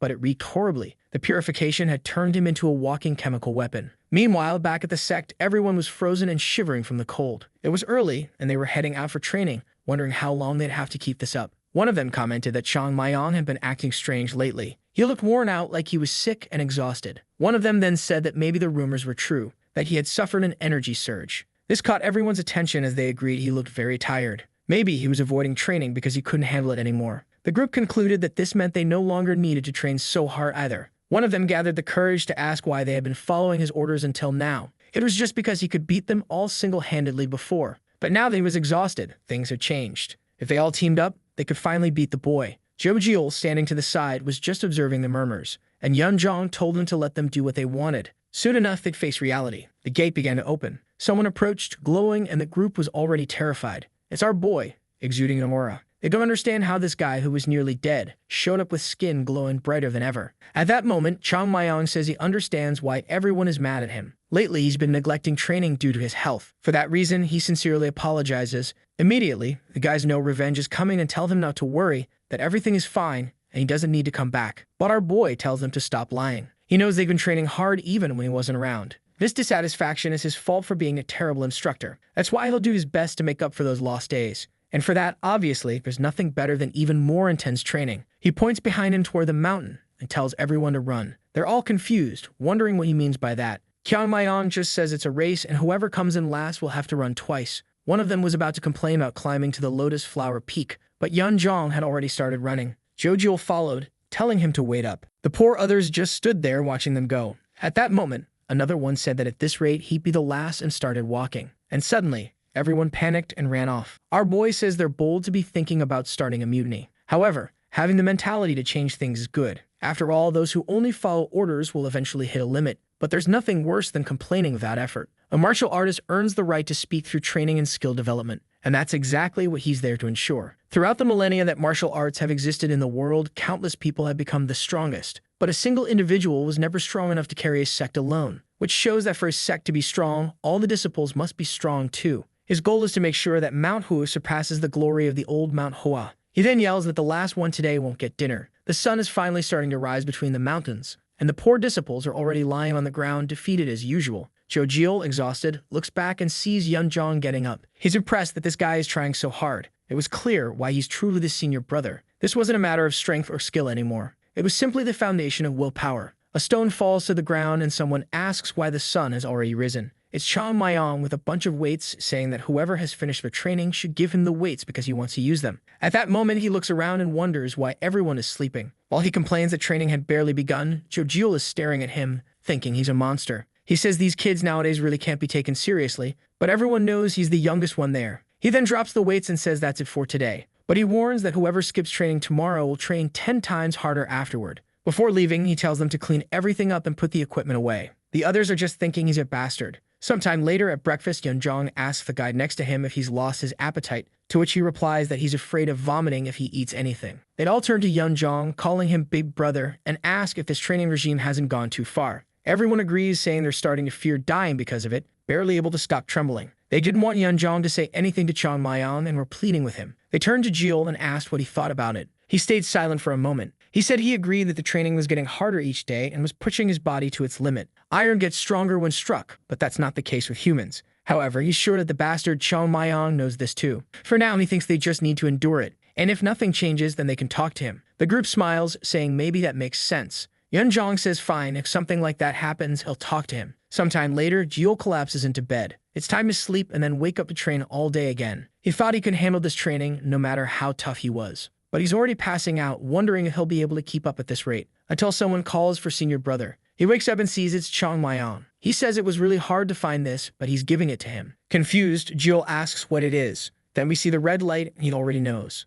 It was a plum blossom pill. Our boy tells him to keep quiet, but he's shouting, asking where he found it. But Chang Mayan just says he believes it will be very useful to him, and he tells him not to tell anyone else about it. Jeol is overwhelmed with emotion. Then Chang Mayan tells him to consume it quickly, and he'll help guide his ki. Jeol is moved, saying he'll never think of the boy as a heartless monster again. When it came time to help, Chang Mayan was always the one who showed up. However, our boy is grinning wickedly, thinking the real hell is about to begin. The next morning, everyone was training and shining brightly. Obviously, our boy must have done the same for everyone else. And Eunjun quickly noticed that something was different. The attacks of each of the boys were much more precise. However, they were practicing the same techniques. The dexterity of movement and the speed also seemed to have improved. Each sequence of attacks was emanating strength. Their upper bodies were stable with more muscle behind the sword. He didn't understand how all these people had improved so much in such a short time. That's when he remembered our boy asking for a month of training. He guaranteed they would see a difference. Eunjun began to wonder how it was possible that just one morning of training had caused all this.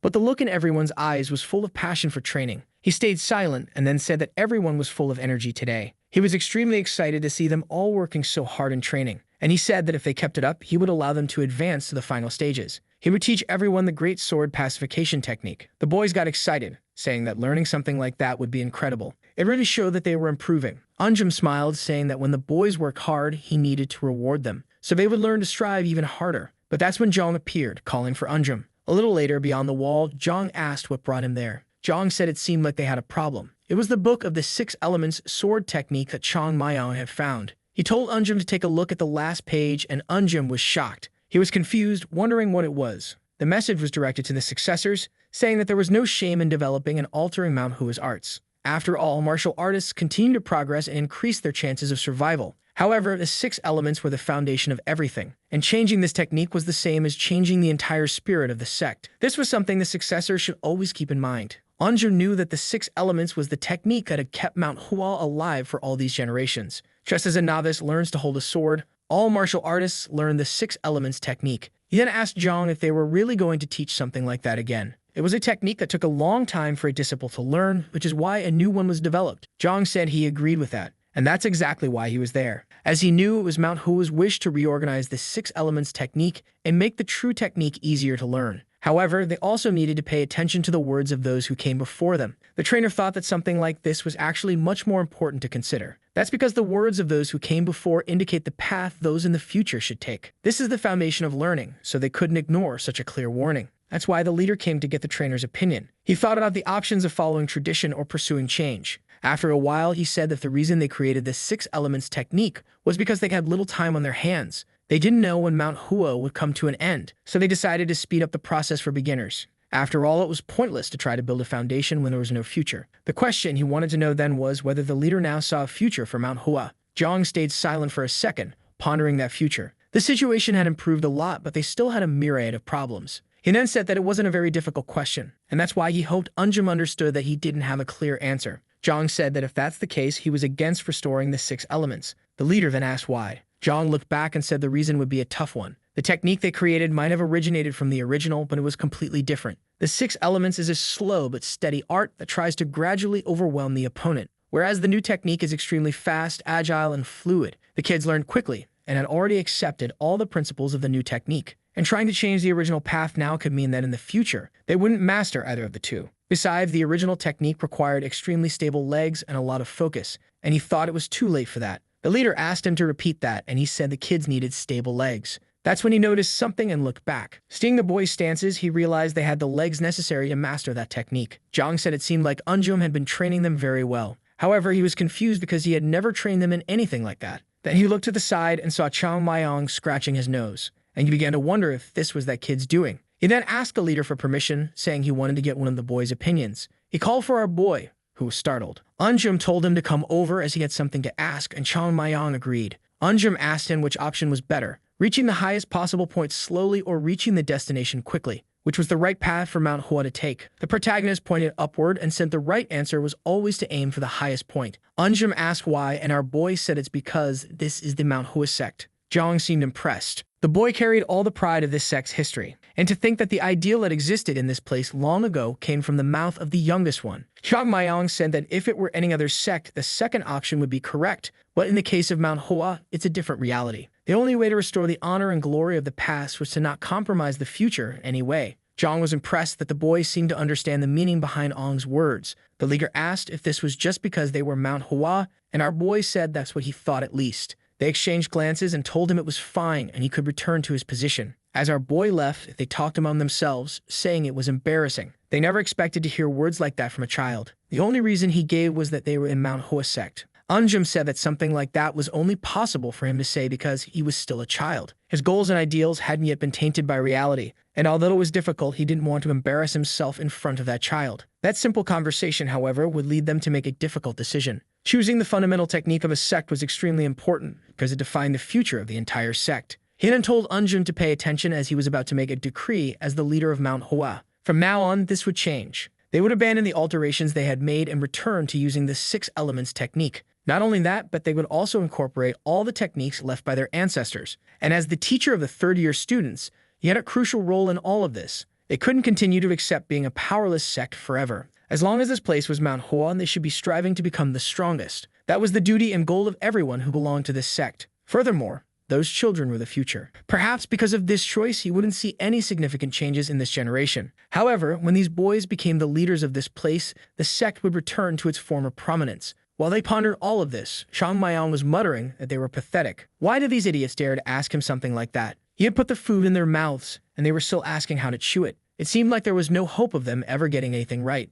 Whatever they were doing, they were probably doing it wrong. It was time for him to visit Hua's prefecture, because they were surely making a mess of that place too. He shouted for everyone to hear that the sect was a mess without him. After years of hardship, the sect was finally at peace. The biggest problem, which was financial, had been resolved, and the old techniques had been reestablished to ensure the sect's future. Everyone was happy and the place was filled with laughter. But for our boy, peace was far from reality. The city was a complete mess. Sitting on a crate, he asked Zhou Jiul if he was really the son of a merchant family. Zhou Jiul said yes, and our boy asked him what it was like to run a big business on this continent. Zhou Jiul said it wasn't a big business, just a small shop. Our boy said that as an only son, Zhou Jiul must know some secret or something going on there. Zhou Jiul looked confused, wondering what he was talking about. Our boy told him to forget it. They both looked back, and our boy asked why the place was in such chaos. His friend said it was because of the previous owners of that place. Even though they were bandits, they treated the employees well, and when they left, everyone disappeared. Or rather, you could say they'd brought a bunch of family members,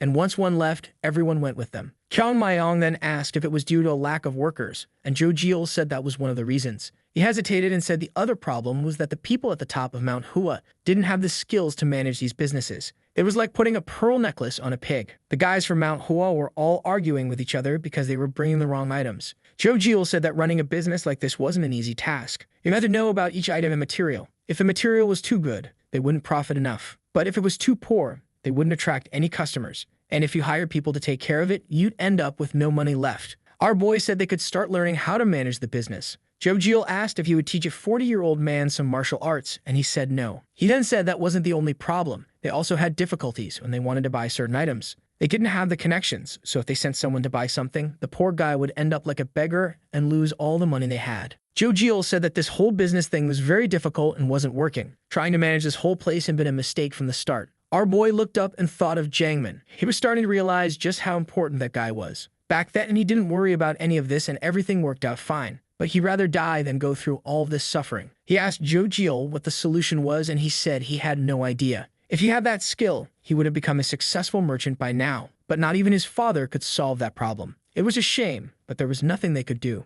To run a business like that, you either needed to have most of the items or a background full of connections. It would be nice if Elder Huang were in better financial shape. Confused, Zhang Maiyang asked who that was. Zhou Jil explained that Huang was a great merchant, a kind of magnate who traded with the entire state of Shaanxi. In the past, he was one of Mount Hua's sponsors, and it was his support that prevented the total collapse of the sect. The protagonist asked why he sponsored them, considering there weren't any decent martial artists there. He saw Zhou Jil making a face and asked what was wrong. Zhou Jil said it was nothing and just mentioned that Huang sponsored several sects, and that if he were around, he would surely give them plenty of advice on how to manage everything. Our boy said the problem was solved then, since they just had to go and ask him for help. But unfortunately, it wasn't going to be that easy. Huang had been bedridden for over a year due to a coma. At that moment, Zhang Maiyang sat down, realizing it really wasn't going to be easy. Suddenly, someone was calling for our boy. It was Yunem, and he asked what was going on. He approached the two and said there was a task. He would have to return to the mountain, and our boy asked why. Climbing that mountain was incredibly difficult, and he was sure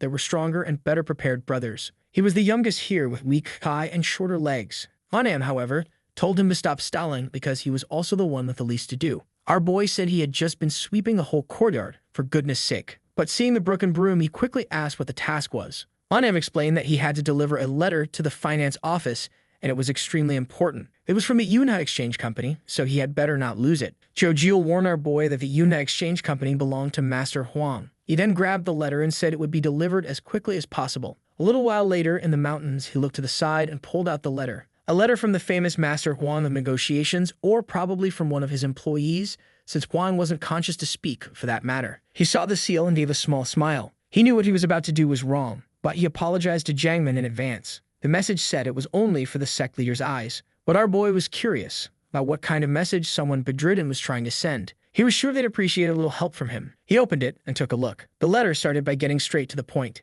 It was shameless to send this letter after years of silence, but he had to do it for his father's sake. He knew everyone's time eventually came, but the signs his father was showing didn't seem related to age. His heartbeat was erratic and his skin had turned a strange red color. He had completely lost consciousness and could no longer move. In addition, a red spot had appeared between his eyebrows. Zhang Maiyang seemed to recall the Chiama. They had called every doctor from all over the country, but none of them could correctly diagnose his father. It was out of pure desperation that he was sending messages to everyone his father knew. He asked that if the sect leader recognized even a little bit of these symptoms, to please send a message. And for anyone who could alleviate his father's illness, they promised a large reward in the name of the Yunha Exchange Post. The letter was sent by the vice president. However, our protagonist was shocked, saying that of course normal doctors wouldn't be able to treat him. This illness was known as the demon flower. From the outside, it looked like the person was poisoned by some kind of venom, which was why most doctors tried to find an antidote. However, the reason he was alarmed by this news was because this illness was caused by certain techniques from the demonic cult clan. He clenched his teeth, remembering those fanatics. He had thought he wiped them all out that day on the 100-foot mountain. The problem was that not only had they survived,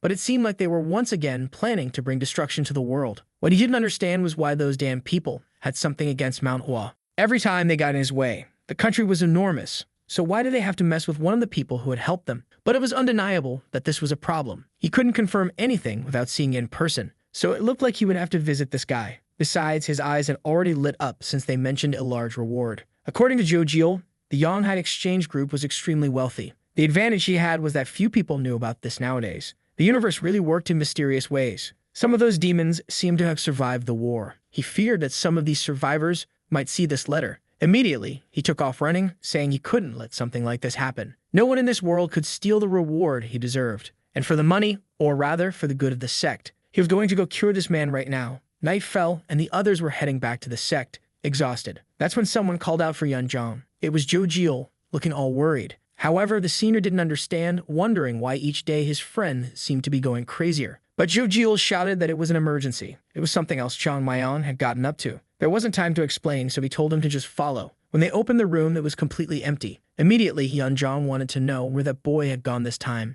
Zhou Jil said that wasn't the important part. It was the letter on the bed. The letter said he'd be gone on business for several days. They had to cover for him the best they could. And also, if they missed any training, they would be beaten as soon as he returned. Yunzhang as always cursed him out, calling him a bastard. Zhou Jil wanted to know what they were supposed to do now. Yunzhang just told him to tell everyone to stay quiet. Zhou Jil said that if they were caught, they'd be in trouble. But Yunzhang responded that it didn't matter. They were already in trouble. If he said he'd be back in a few days, they had no choice but to wait. He knew that people didn't keep such a close eye on the third-year boys, so maybe they'd get away with it. Poor Zhou Jil was worried about what would happen, if they were discovered. But Yunjong said he was more worried about what made Chang Mayong leave for several days. Whatever it was, it would surely cause a lot of problems. In the forest, our boy was sprinting from tree to tree, still running. He hadn't stopped for a second, running through the entire night. He had already run 117 kilometers and was finally feeling exhausted. In his past life, however, jumping over a mountain was easy. He looked ahead and said that in any case, it had been a long time since he'd been there. The city of Xi'an, a place where a lot had happened. In the past, he would drink there,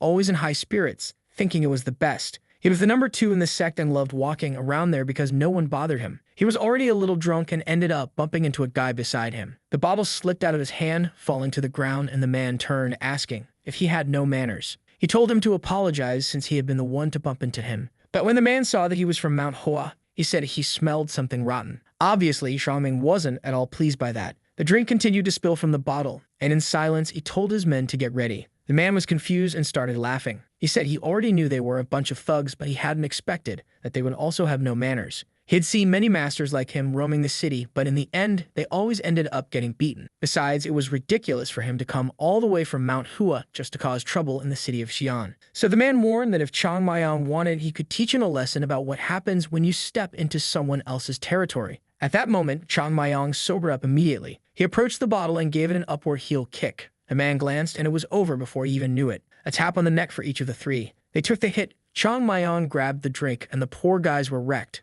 Mount Hua sect and the Southern Edge sect had always been arch rivals. You could ask why they were rivals, but you could also reverse the question and ask why they wouldn't be. It starts with the fact that it's difficult for 2 strong sects to exist so close to each other, especially considering that both use sword techniques, which made them even more competitive. Constantly, the question of who was the stronger sect would arise. Because of this, many Mount Hua disciples avoided going to the city of Xi'an. Of course, going there with that smug smile was always the exception. It was the perfect place to escape the Elder's eyes, have fun, and drink plenty. He was never the one to start the fights with the Southern Edge guys, and every time they got beaten up, it was because they provoked him first. Naturally, the pile of bodies started stacking up. Eventually, he had to admit that those guys had a certain tenacity. No matter how many times they got beaten, they always came back. Perhaps it was that tenacity that led the Southern Edge to their current position. The conclusion of all this is that he's guaranteed to have problems if he runs into them again around here. However, since he's him, he's sure he'll be fine. Besides, the people around here probably don't even know him, so there shouldn't be any trouble. The scene shifts to a doctor checking Juan's pulse. The doctor let go of his hand and said, unfortunately, there was nothing they could do. Jiangwei thanked him and asked if it was really his father's fate to die this way. The doctor beside him said that the Tang family prided themselves on their knowledge of poisons, but unfortunately, he had no idea what was affecting his father. The son asked what it could be, and the doctor said that despite the symptoms, it didn't seem to be a type of poison. In his opinion, there was something more behind these symptoms. Jiangwei grabbed the doctor's shoulder and asked if it might have been some type of food. He then noticed the doctor hesitate and removed his hand. He apologized, saying he acted out of frustration. The doctor said he understood and was saddened that he couldn't help. Alone in the room, Jiangwei wondered what options were left. His father's health was getting worse day by day. He couldn't do anything for him, even with all the money they had. His father had always been generous to those with little, but now he was about to meet his end because of an unknown illness. Someone then called for the vice president and asked to enter. There was an elder from the Southern Edge sect named Maxian Jai. He said he was sorry to say it, but it was time to face reality. The only way to save Wang was with a Taoist ritual. The son said he understood the concern but didn't want to use that method just yet. However, Muxeng says that it's not every day you can have the Taoist ritual performed by him. But John Wee says he'll wait for the responses to all the letters he sent before making a decision. Clearly, the guy from the south isn't happy about that.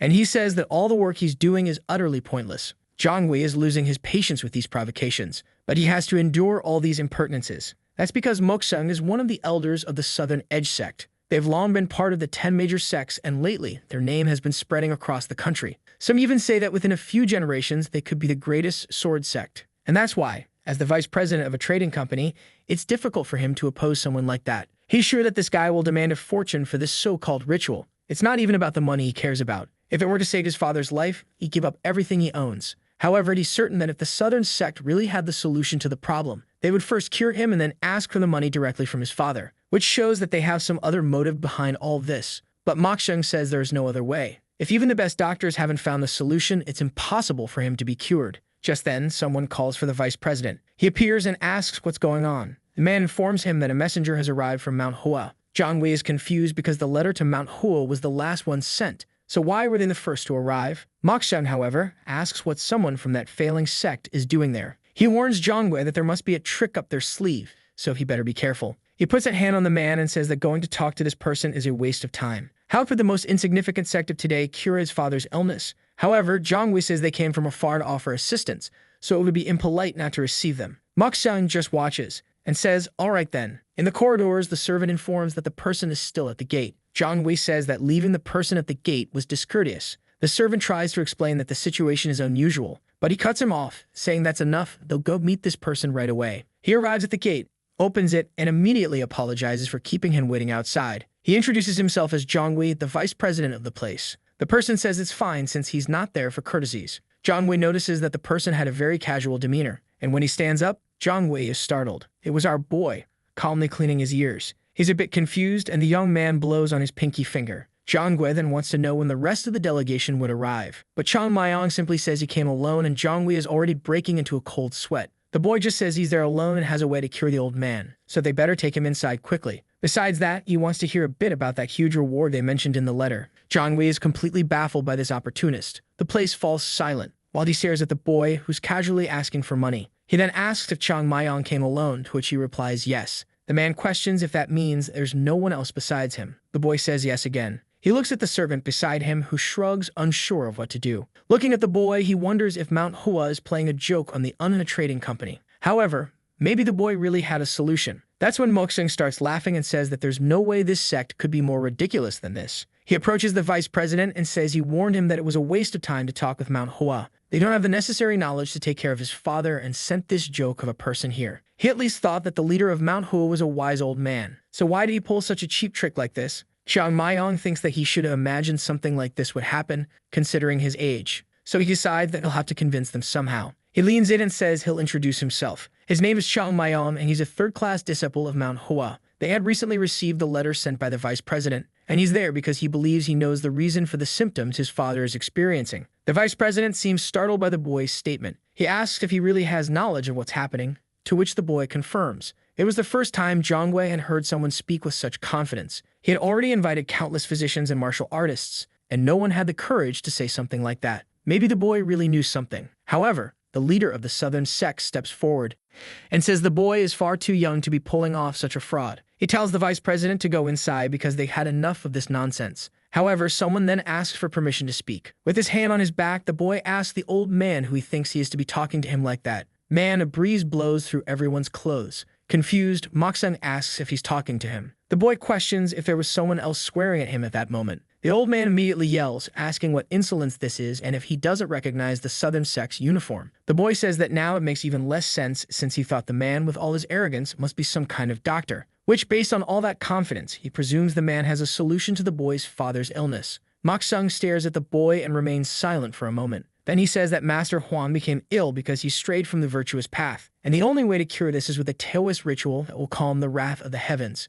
Qiao Mayong says that sounds very convincing, but if it were a Taoist ritual, they should have called the Wading sect or the Kunlun sect. After all, that's not the specialty of the Southern Edge sect. Neither Mount Hua nor the Southern Edge sect should be performing such a ritual. He turns to Zhang Wei and asks if he doesn't agree that his father should be treated by an expert. Zhang Wei is left speechless by the boy's knowledge. And Moksung immediately gets in the boy's face, asking how he dares to speak like that to an elder of a sect. However, Chang Mayong doesn't seem to care, and the old man is seething with rage. He then asks the vice president if he's just going to stand there and do nothing, not expelling this child immediately. But he remains silent. Then he tells Moksung that this is not the Southern sect, as he is merely a guest of the Manhwa trading company. In that place, he decides how guests are treated. He addresses the boy as young master and asks if he could answer a few questions. The boy agrees, and he then asks him to explain more about these symptoms he claims to recognize. Qiao Mayong says he heard that Master Huang often travels for business, and he believes that on one of those trips, he passed through the mountain of my feet and was contaminated there. Immediately, Zhang Wei is startled by the fact that this didn't happen at all. The boy is confused and asks if he's sure his father didn't pass through there. The boy asks that his father was attacked by bandits, and Zhang Wei says that nothing has happened in the last 5 years. Xiao Mayong is completely confused, asking where exactly the old man got beaten up. However, for the son, the little hope he had vanished. Moksung begins to laugh at the skies, saying he told them it was a waste of time. Mount Hua was full of bandits, and they were only there to steal money from the innocent. Clearly, that insolent child wasn't there to do any good. Zhang Wei then asks the young master to consider the position he's in. He understands that maybe the boy believes he can help his father, but doing something wrong would only worsen his condition. It was a pity, but he would have to ask the boy to leave. However, he would send a word of thanks to the sect master who sent him. The door was closing, but the boy holds it open. He then says that the old man's skin must be turning red and his body cold as ice. Jongui realizes that he knows something. Kyan Mayon explains that if you run your finger over the palm, it starts to change color. Also, before falling into a coma, he must have experienced a lot of chills, and some black marks appeared on the back of his neck in between his eyebrows. Jongui immediately pulls the door open and asks how he knows that. Our boy smiles and asks if he can continue. He feels proud as the man tells him to come in, apologizing. However, Mokshung wants to know why he's allowing a Charlin to do something like this. That information wouldn't help at all, but Jongui asks if he knows anything about it, because apparently, he had no way to cure his father. Mokshung is left speechless, and Jongui says it ends here. He no longer wanted the involvement of the Southern sect in his father's recovery, and if he insisted, a letter would be sent directly to the official of the Southern sect. Jongui stands there with a sly smile. With that, Mokshung leaves. A little later, the boy pulls back the blanket and sees the old man all red and in terrible shape. Even for him, the condition was much worse than he imagined. He already suspected it was this illness, but not that it had progressed so much. It would be extremely difficult for an old man to survive a year with this disease. He then takes his wrist and begins to use his energy. It travels through the arm, and the boy realizes it was the work of an amateur. Jongui then asks if there's no way to save his father. The boy says that curing him wouldn't be that difficult. Poor Jongui was so disillusioned that he thought the boy said there was no solution. Then he snaps back to reality and realizes the boy said it wouldn't be difficult. And the boy repeats himself to make sure he understands. At that moment, he had delayed the symptoms, so at least his father was no longer in immediate danger of death. In an instant, the black mark on his forehead disappears. Jongui is in disbelief, but the boy says he will need some preparations to cure everything. The son immediately asks what those preparations are. The boy says that first, he wants a nice breakfast. A while later, he's already eaten a lot, and Jongui is still asking what the real preparations are. The boy keeps eating, saying it's nothing special. It was a treatment that required a lot of energy, so he needed to eat plenty before performing it. And indeed, the cook at that place was very talented. Jongui was starting to question whether he could really trust this kid. But after seeing what he did, he could only put his faith in him. Then our boy says that actually his father's condition isn't even the biggest problem. The real question is why he got sick in the first place. And to find that out, he needs a few things to be answered. He then asks who the person closest to his father is. Of all those who serve or accompany him on his travels, who is the person that never leaves his side? Jongui asks why he wants to know. The boy simply says it's related to the treatment. Jongui says that aside from himself, it's hard to be certain, since his father has several assistants and servants.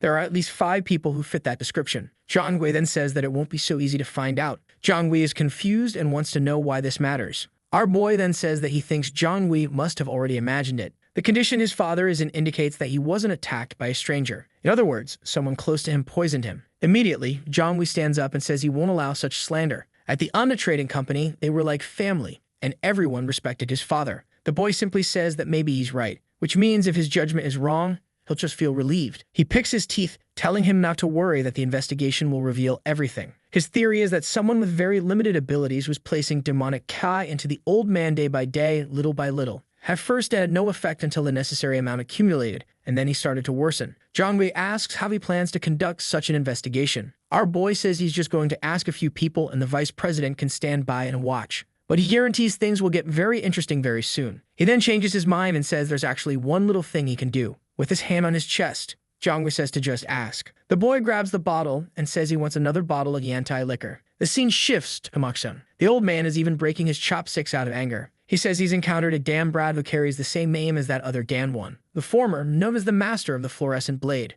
The boy talking to him is Isong Beck, who asks if he's referring to the former legendary swordsman. The old man slams the table, asking what's this business about legendary. He says you can't use a title like that for that damned bandit. Isong Beck knows that Mokshung always gets irritated at any mention of Mount Hua. It's been 100 years since the master of the fluorescent blade died and still people talk about him. This makes him wonder if the guy was really as strong as the legends say. So he tells Mokshung to pay no attention to this kid. However, Mokshung responds that it's impossible to forget that Dan boy who kept making false promises. Isong Beck simply says the boy is bluffing, so nothing will come of it. But Mokshung has already heard that Master Huang's condition has improved. That's when Isong Beck understands the elder's concern. Huang never forgets a favor, and that means if the boy helps him, all of Mount Hua will be helped. And that was something they from the Southern Edge sect couldn't let happen. He then tells the elder that if he wants, they could make the boy leave the city. It would be wrong for the elder himself to expel the boy, but second-class disciples wouldn't have any problem with it. Besides, no one would think much of a little fight between the people of the Southern sect and Mount Hua. The elder says they could be accused of beating up a little kid from Mount Hua,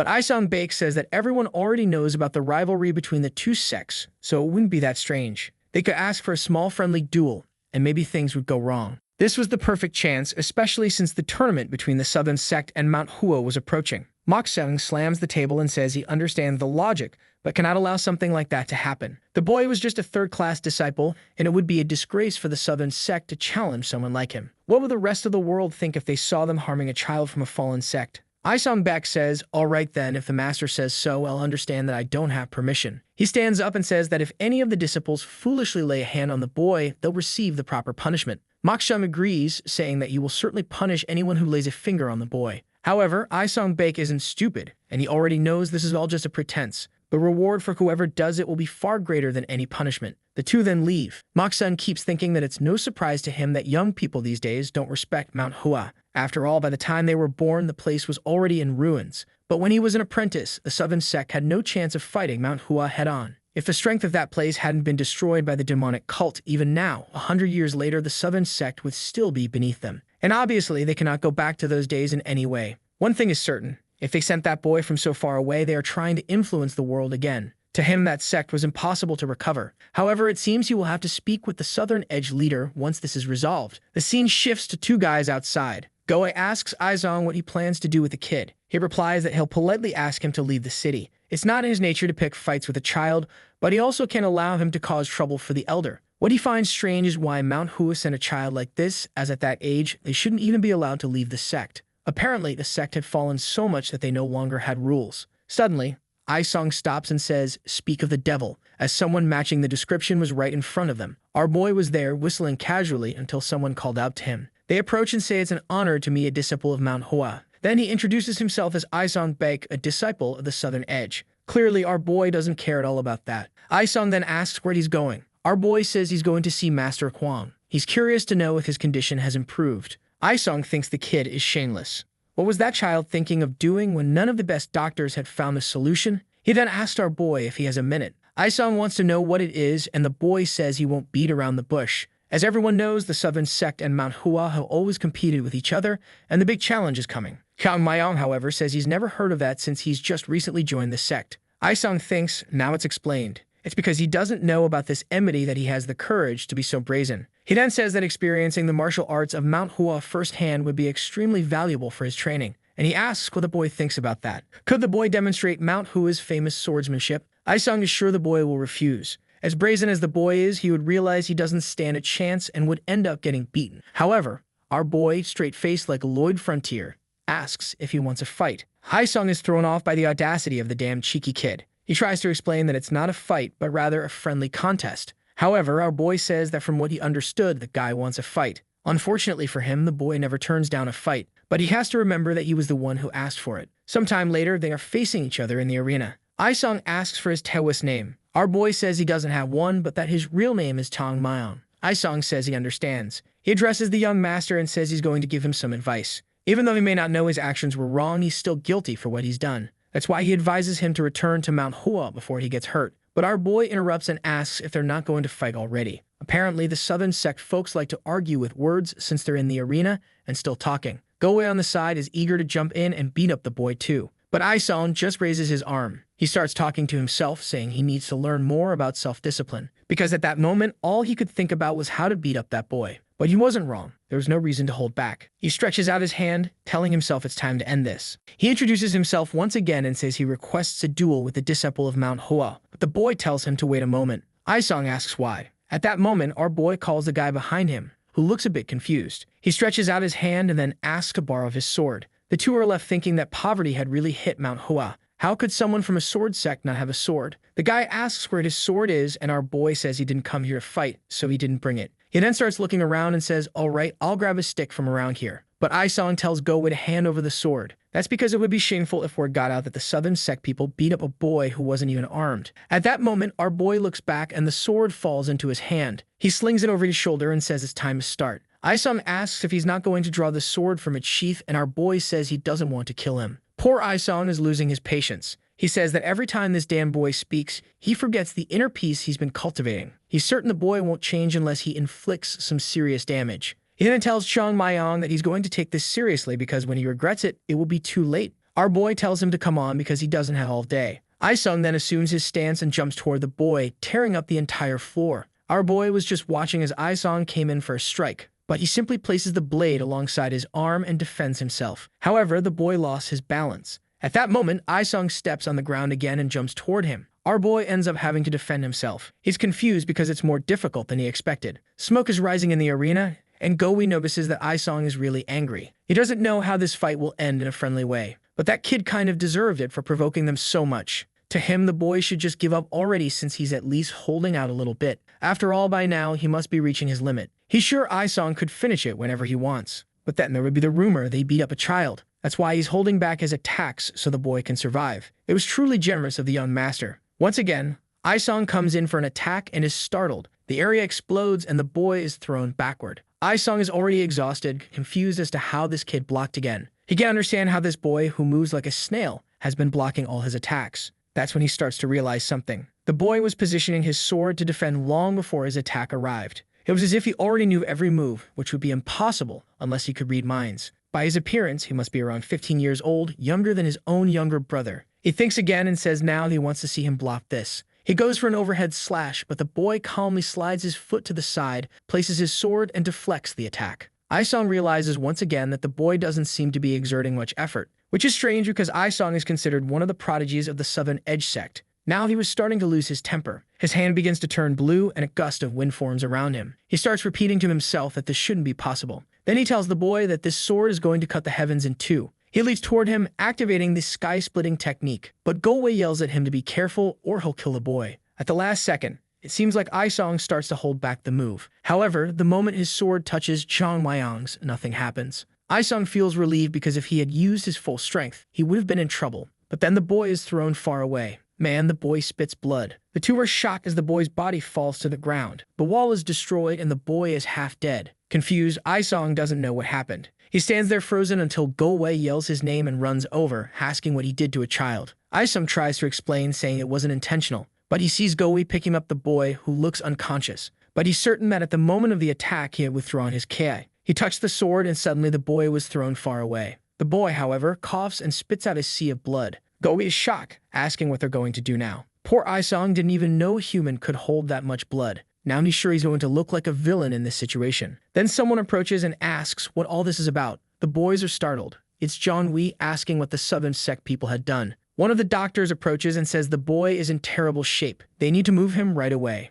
With that, he's thrown over one of the men's shoulders and taken away. Isung knows it'll be hard to come up with an excuse for this situation. Not even the legendary strategist could come up with a decent excuse. Then John Wee asks why they, who claim to belong to such a great sect, use such a deadly move on a child. He really thought the Southern Edge sect was a virtuous place. But now he would only question those words after witnessing such senseless violence. He turns to Isung and says he won't forget what happened there. The boy tries to explain, but John Wee immediately tells them to leave the Unha Trading Company. Then someone else arrives asking what the commotion was about. It's Moksham asking the vice president what happened. Then he notices his sword, a pool of blood, and the destroyed wall. Immediately, he knows those idiots did something stupid. He then tells the vice president that it seems there's been an accident, but the vice president asks if they have the nerve to call that an accident. The boy who was treating his father was almost cold-bloodedly murdered by the Southern Sect's disciples. Accident was not the right word to use when it was clearly intentional. Isung tries to explain, saying he didn't use excessive force, but John Wee tells him to stop interrupting and get out of that place. It was ridiculous for him to use the excuse of a casual sparring match when the result looked like a battlefield. And how could it be fair for him to fight a child who was nearly half his age?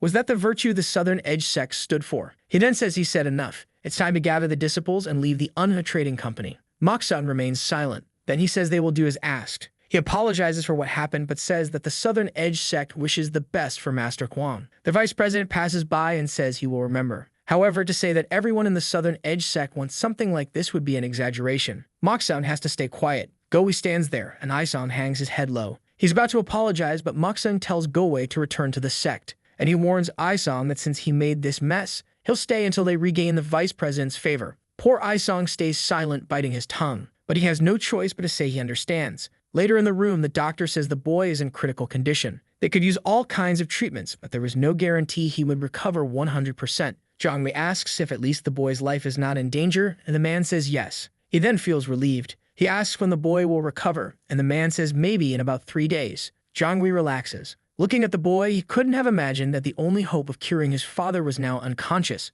This child was the only person who managed to improve his father's condition, even if just a little. He knows that, in the end, this boy is his only chance to save his father's life, and to think that he would be beaten to the point of losing consciousness. Anyone who respected the honor of the trading company would never do such a thing. The Southern Edge sect had become far too arrogant. The doctor then asks if he is sure the boy can really cure his father. To him, it was hard to believe. However, Jongwei explains that many renowned doctors came there and did nothing. But the boy was able to describe the entire illness without even seeing it. Not to mention, he saw the boy improve his father's health right in front of his eyes. He wasn't trusting the boy blindly, but because he's sure the boy was sent by the heavens. That's why they must ensure by any means that he recovers as best as possible. Night falls. Someone opens the door and enters the room. A man in a cloak stares at Chong Myong's sleeping body. He prepares an attack and says he personally has nothing against the boy, but this is the price he has to pay for getting in their way. He raises his hand and strikes at the boy's neck, or rather right beside his head, because Chong Myong wakes up and dodges. With a smile, he grabs the man's arm. He stands up and says, "Found you." Our boy is already laughing, asking if the cat got his tongue. The man activates the power in his other hand and attacks,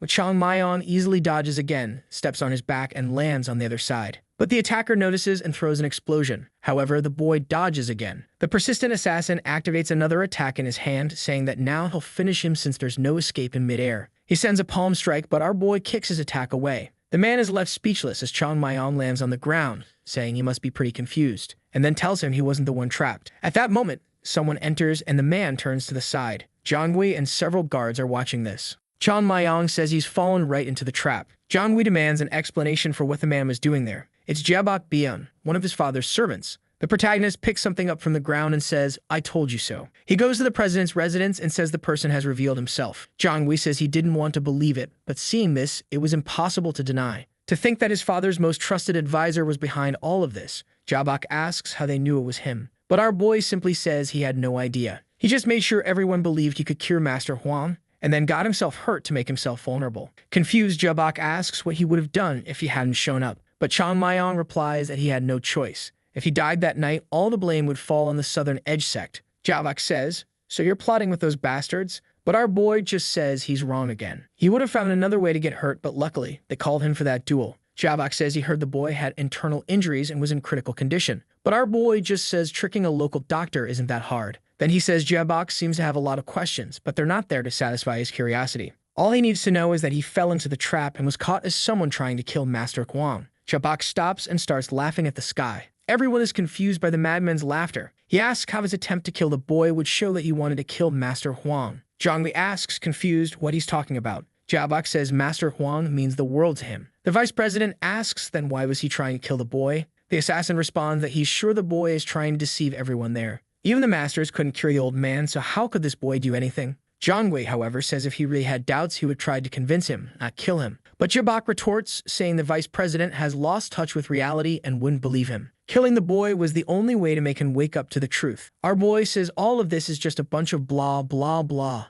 and asks if he really has to listen to such pathetic excuses. He then starts to approach. He activates his aura in his fist and heads toward Jabok, saying it's time to end this. Jabok counters with an aura slash, but our boy throws his arm into the slash, which hits his hand. He then falls to the ground and raises his arm, telling everyone to pay attention. His hand had the same color as the old man's with the curse. He then says that the technique is called the Crimson Demon Hand. Being poisoned by someone with full control over this technique would end anyone's life. Jabok's attack wasn't enough to kill him, but an ordinary person would certainly die. For anyone trained, slowly poisoning the old man without him noticing would be child's play. And Jabok was the only person who stayed by the old man's side all the time and had mastery of this technique. At that moment, John Wee yells to have him arrested. The men move in, and he says to use maximum force if necessary. Angry, Jabok says that his work was almost complete, but now everything had gone wrong because of a damn child. Meanwhile, nearby, Aisong is on some stairs. He remembers Muksung saying that since he made the mess, he would have to fix it. He knows very well that this is his punishment for everything he did.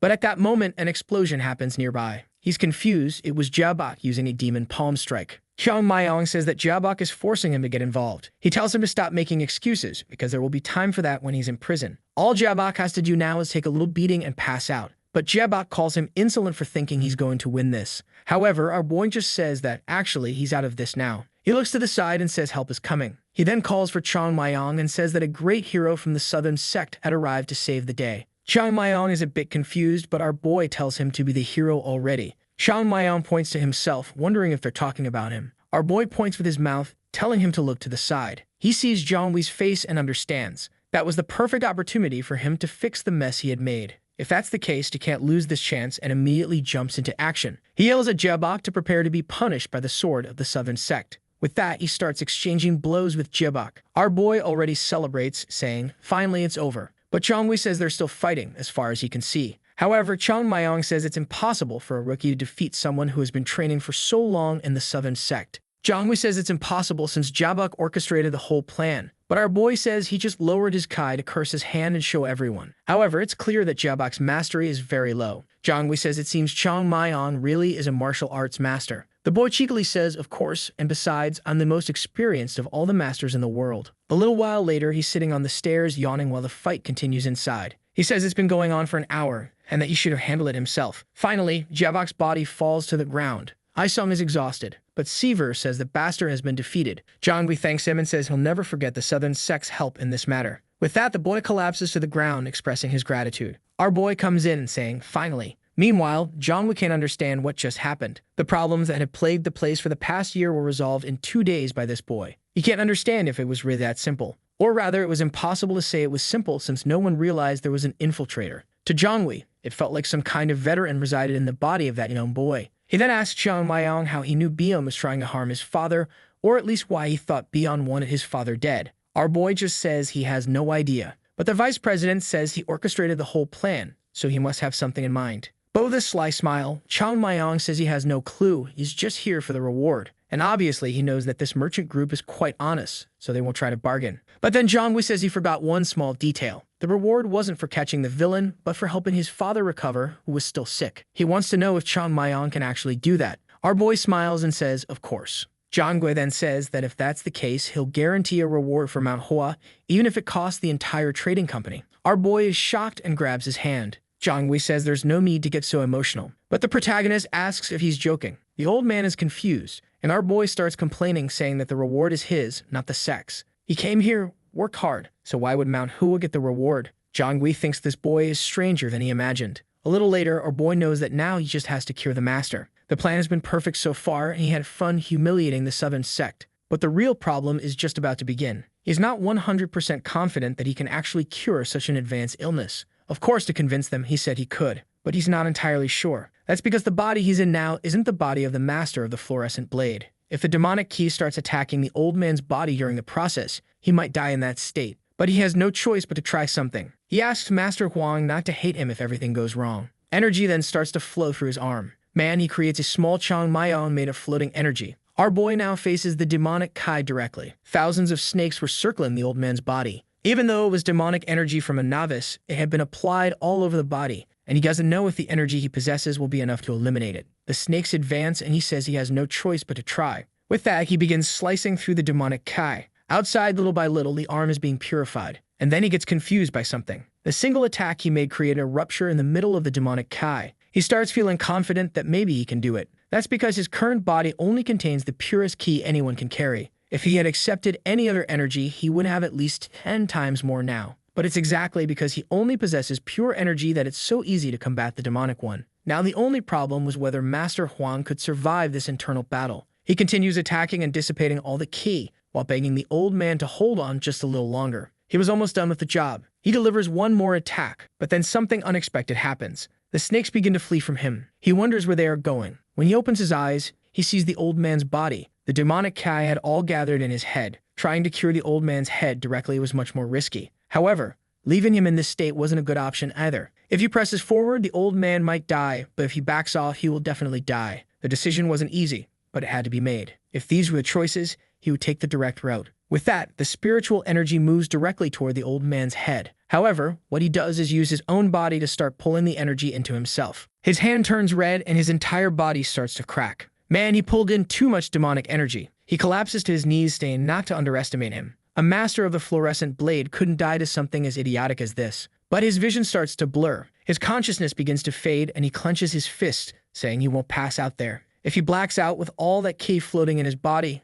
he'll die for sure. Especially considering that a child's body is much more vulnerable. He assumes his spiritual form within his own body, looks at the demonic key, and tells it to come at him. The snakes attack once again, but he dodges, steps on them, and starts walking toward them. One slash, and he opens a rift through the middle of them. But once again, they come in to bite him and manage to trap him. But the head is dislodged and he appears from within. However, he starts to wonder what's happening. The demonic Kai in his body was moving much faster. He slashes another one, but realizes he can't keep track of their movements. That's when a horde manages to attack him again. Another flash of light, and he shreds the lot of them. Something had changed. The demonic Kenny seemed to be getting aggressive because it knew it was being cornered. And now the fact that he had little energy left was a problem. Because this battle dragged on, he wouldn't stand a chance. The curse was starting to take over his body. He leaps to dodge another attack, but another one comes in midair to grab him. Man, he takes the bite and is carried away. He tightens his grip on the sheath, but at that moment he drops the sword because another snake bites his arm. And another bites his body, and the poor kid is being devoured. Trapped by the bites, he can't do anything. He is then forced to use his last resort, something he wanted to avoid because it would affect his body. He begins to open all the energy points in his body.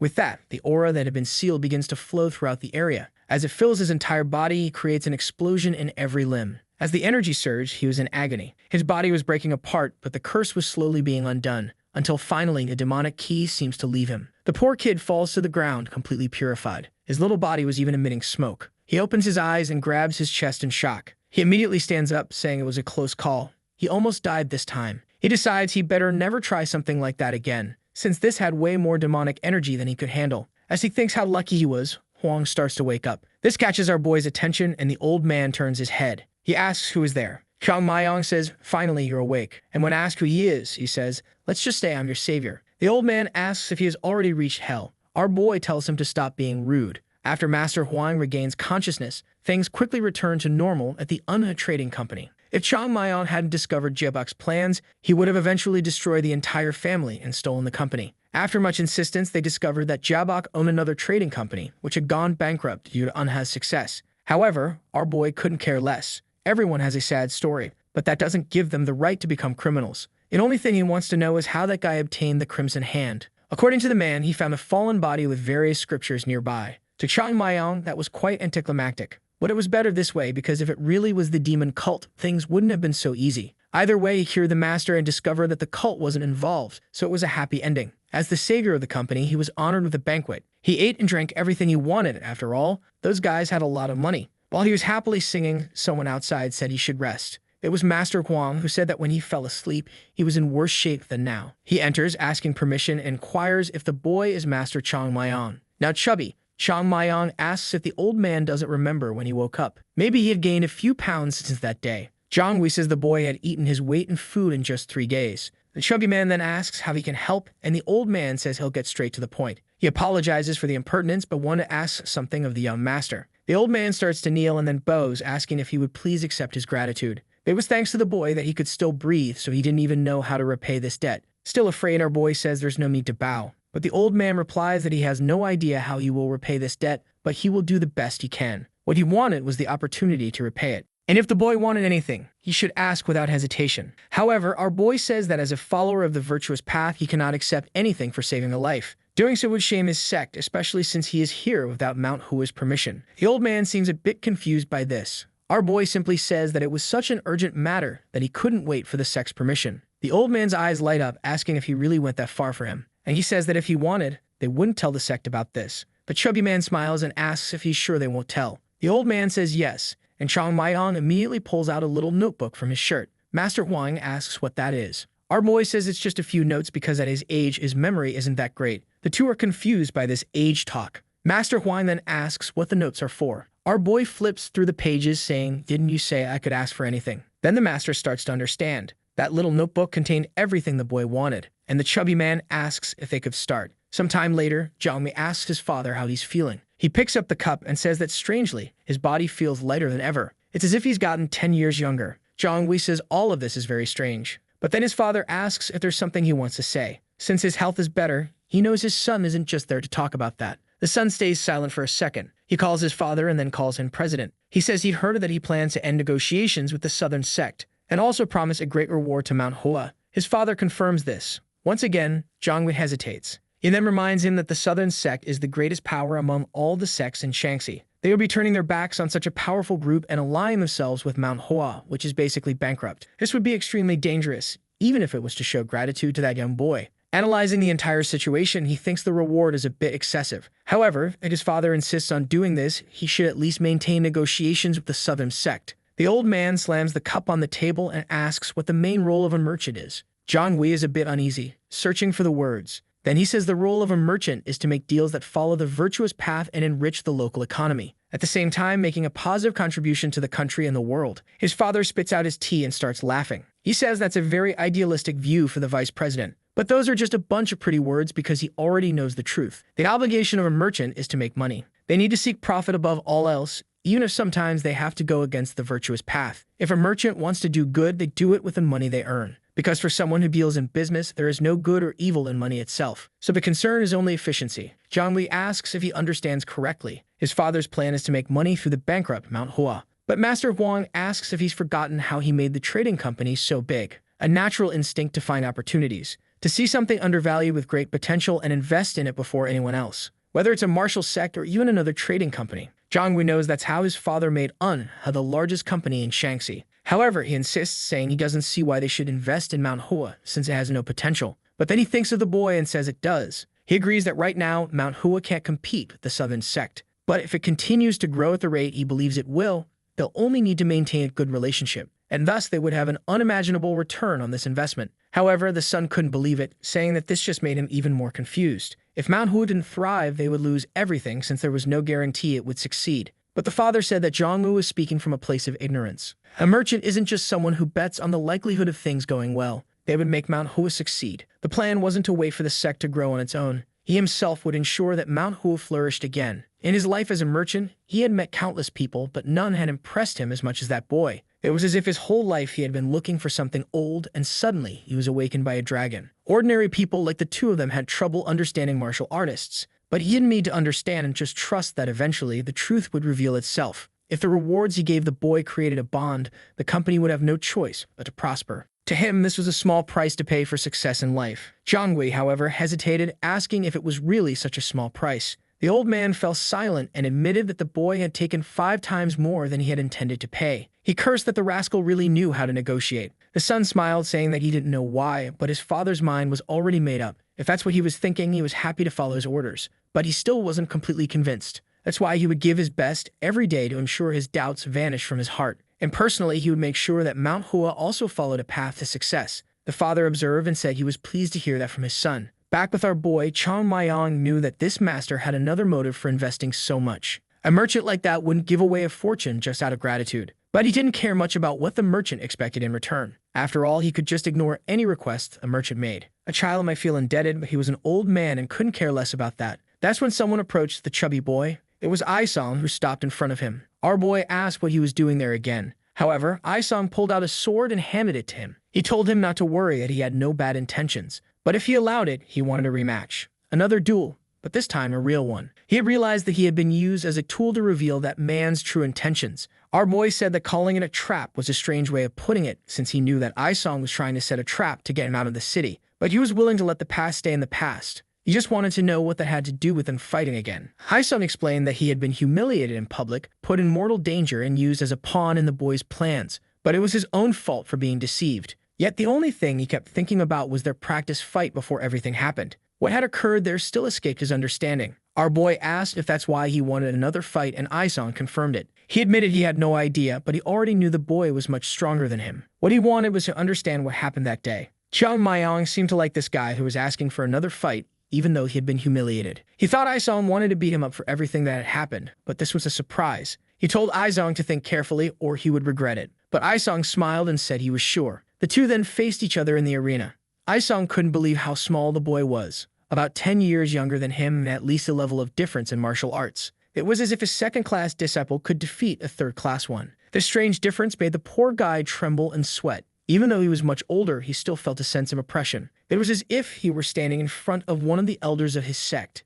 In theory, it should have been impossible for someone so young to have such a powerful aura. But he decided he would have to see for himself. Chang Maiyang then said that Aisong was sharp. He hadn't done anything yet to intimidate the guy, but he was already trembling because he could sense his power. Perceiving something like that showed that he actually had a lot of potential. Chang Maiyang noted that he could see the boy would have a late start. He knew that the person in front of him was one of those people who would grow infinitely stronger the more they trained. Perhaps in the distant future, he would even become the strongest swordsman of the Southern sect. And if that was the case, Chang Mayong was willing to teach him a few things. He raised his hand and told him to come. Aisong readied his sword, flicked it to the side, and cracked his neck. Our boy recognized that as an illusion technique, but it wasn't something commonly used in the Southern sect. Aisong then warned him. He had realized there was no chance. That's why he had to start with the strongest technique he had. Several shadows of his hand began to appear, and he warned Chang Mayong. He was going to use the 12 snow petal strikes technique, but our chubby boy didn't seem happy about it and called him a bastard. Aisong, however, threw himself forward,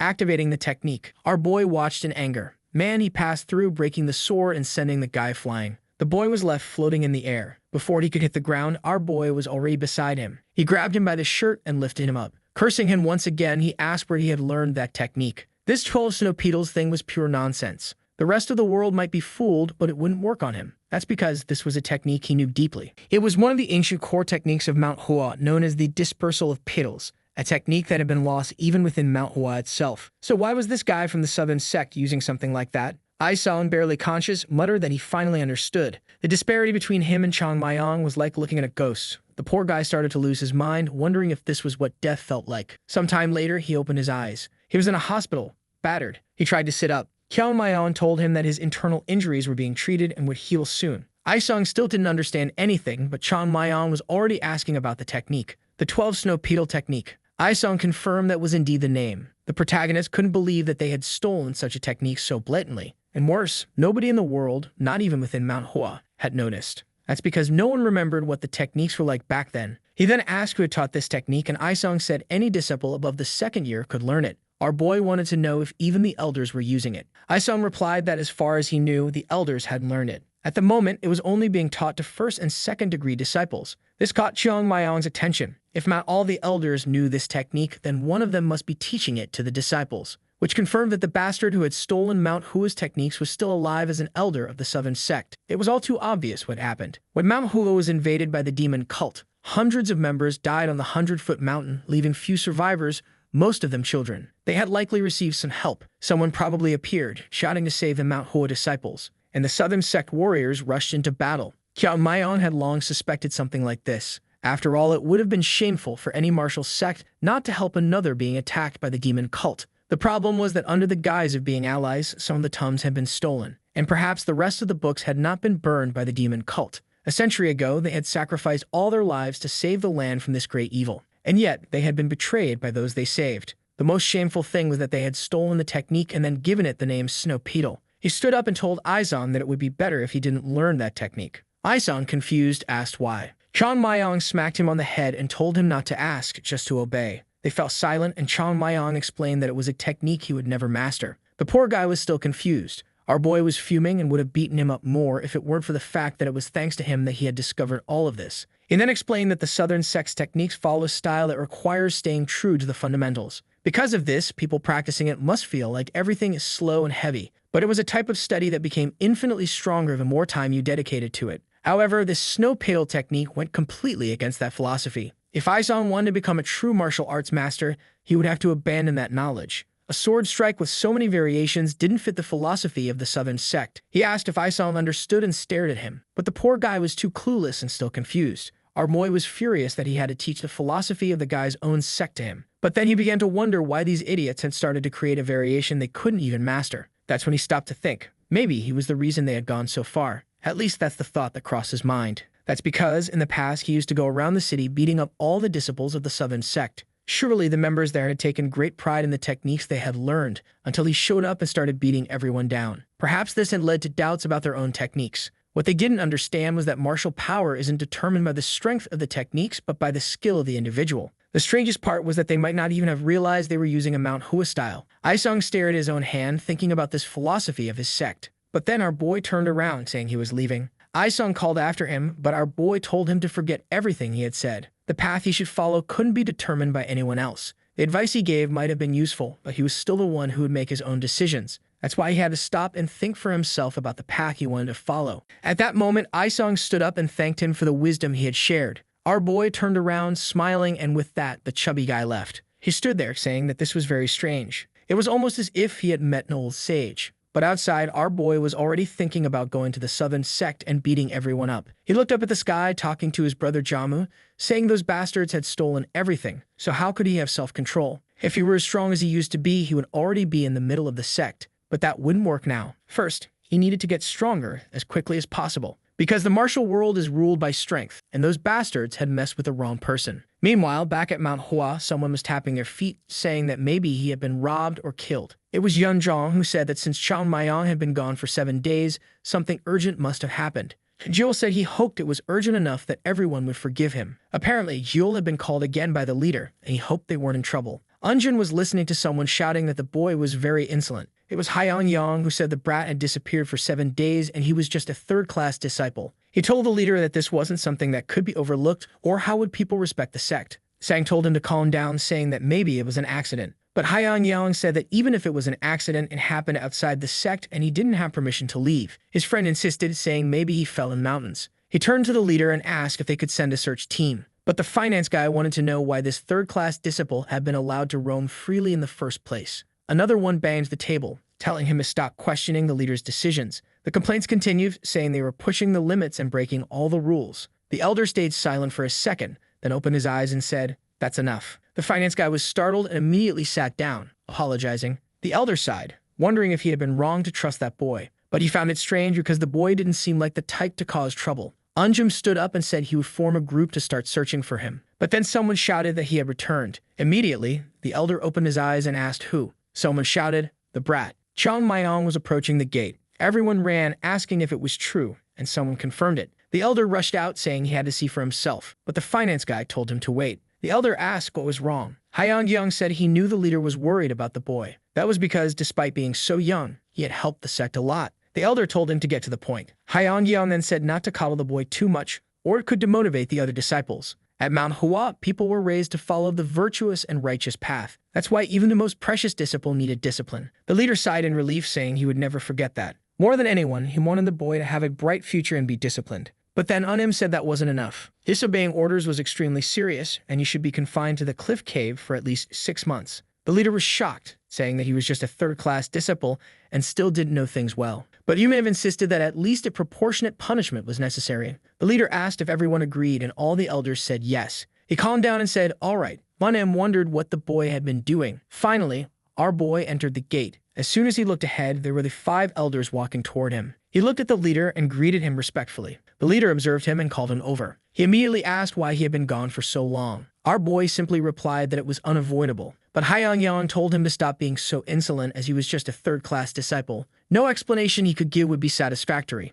The sect master then told him to explain himself but warned him of the punishment. Our boy looked a bit awkward. Then someone asked for permission to enter. The finance guy was startled. It was the people from the Unha Trading Company asking for likes on this video that helps Mamoru make more juicy content for his viewers.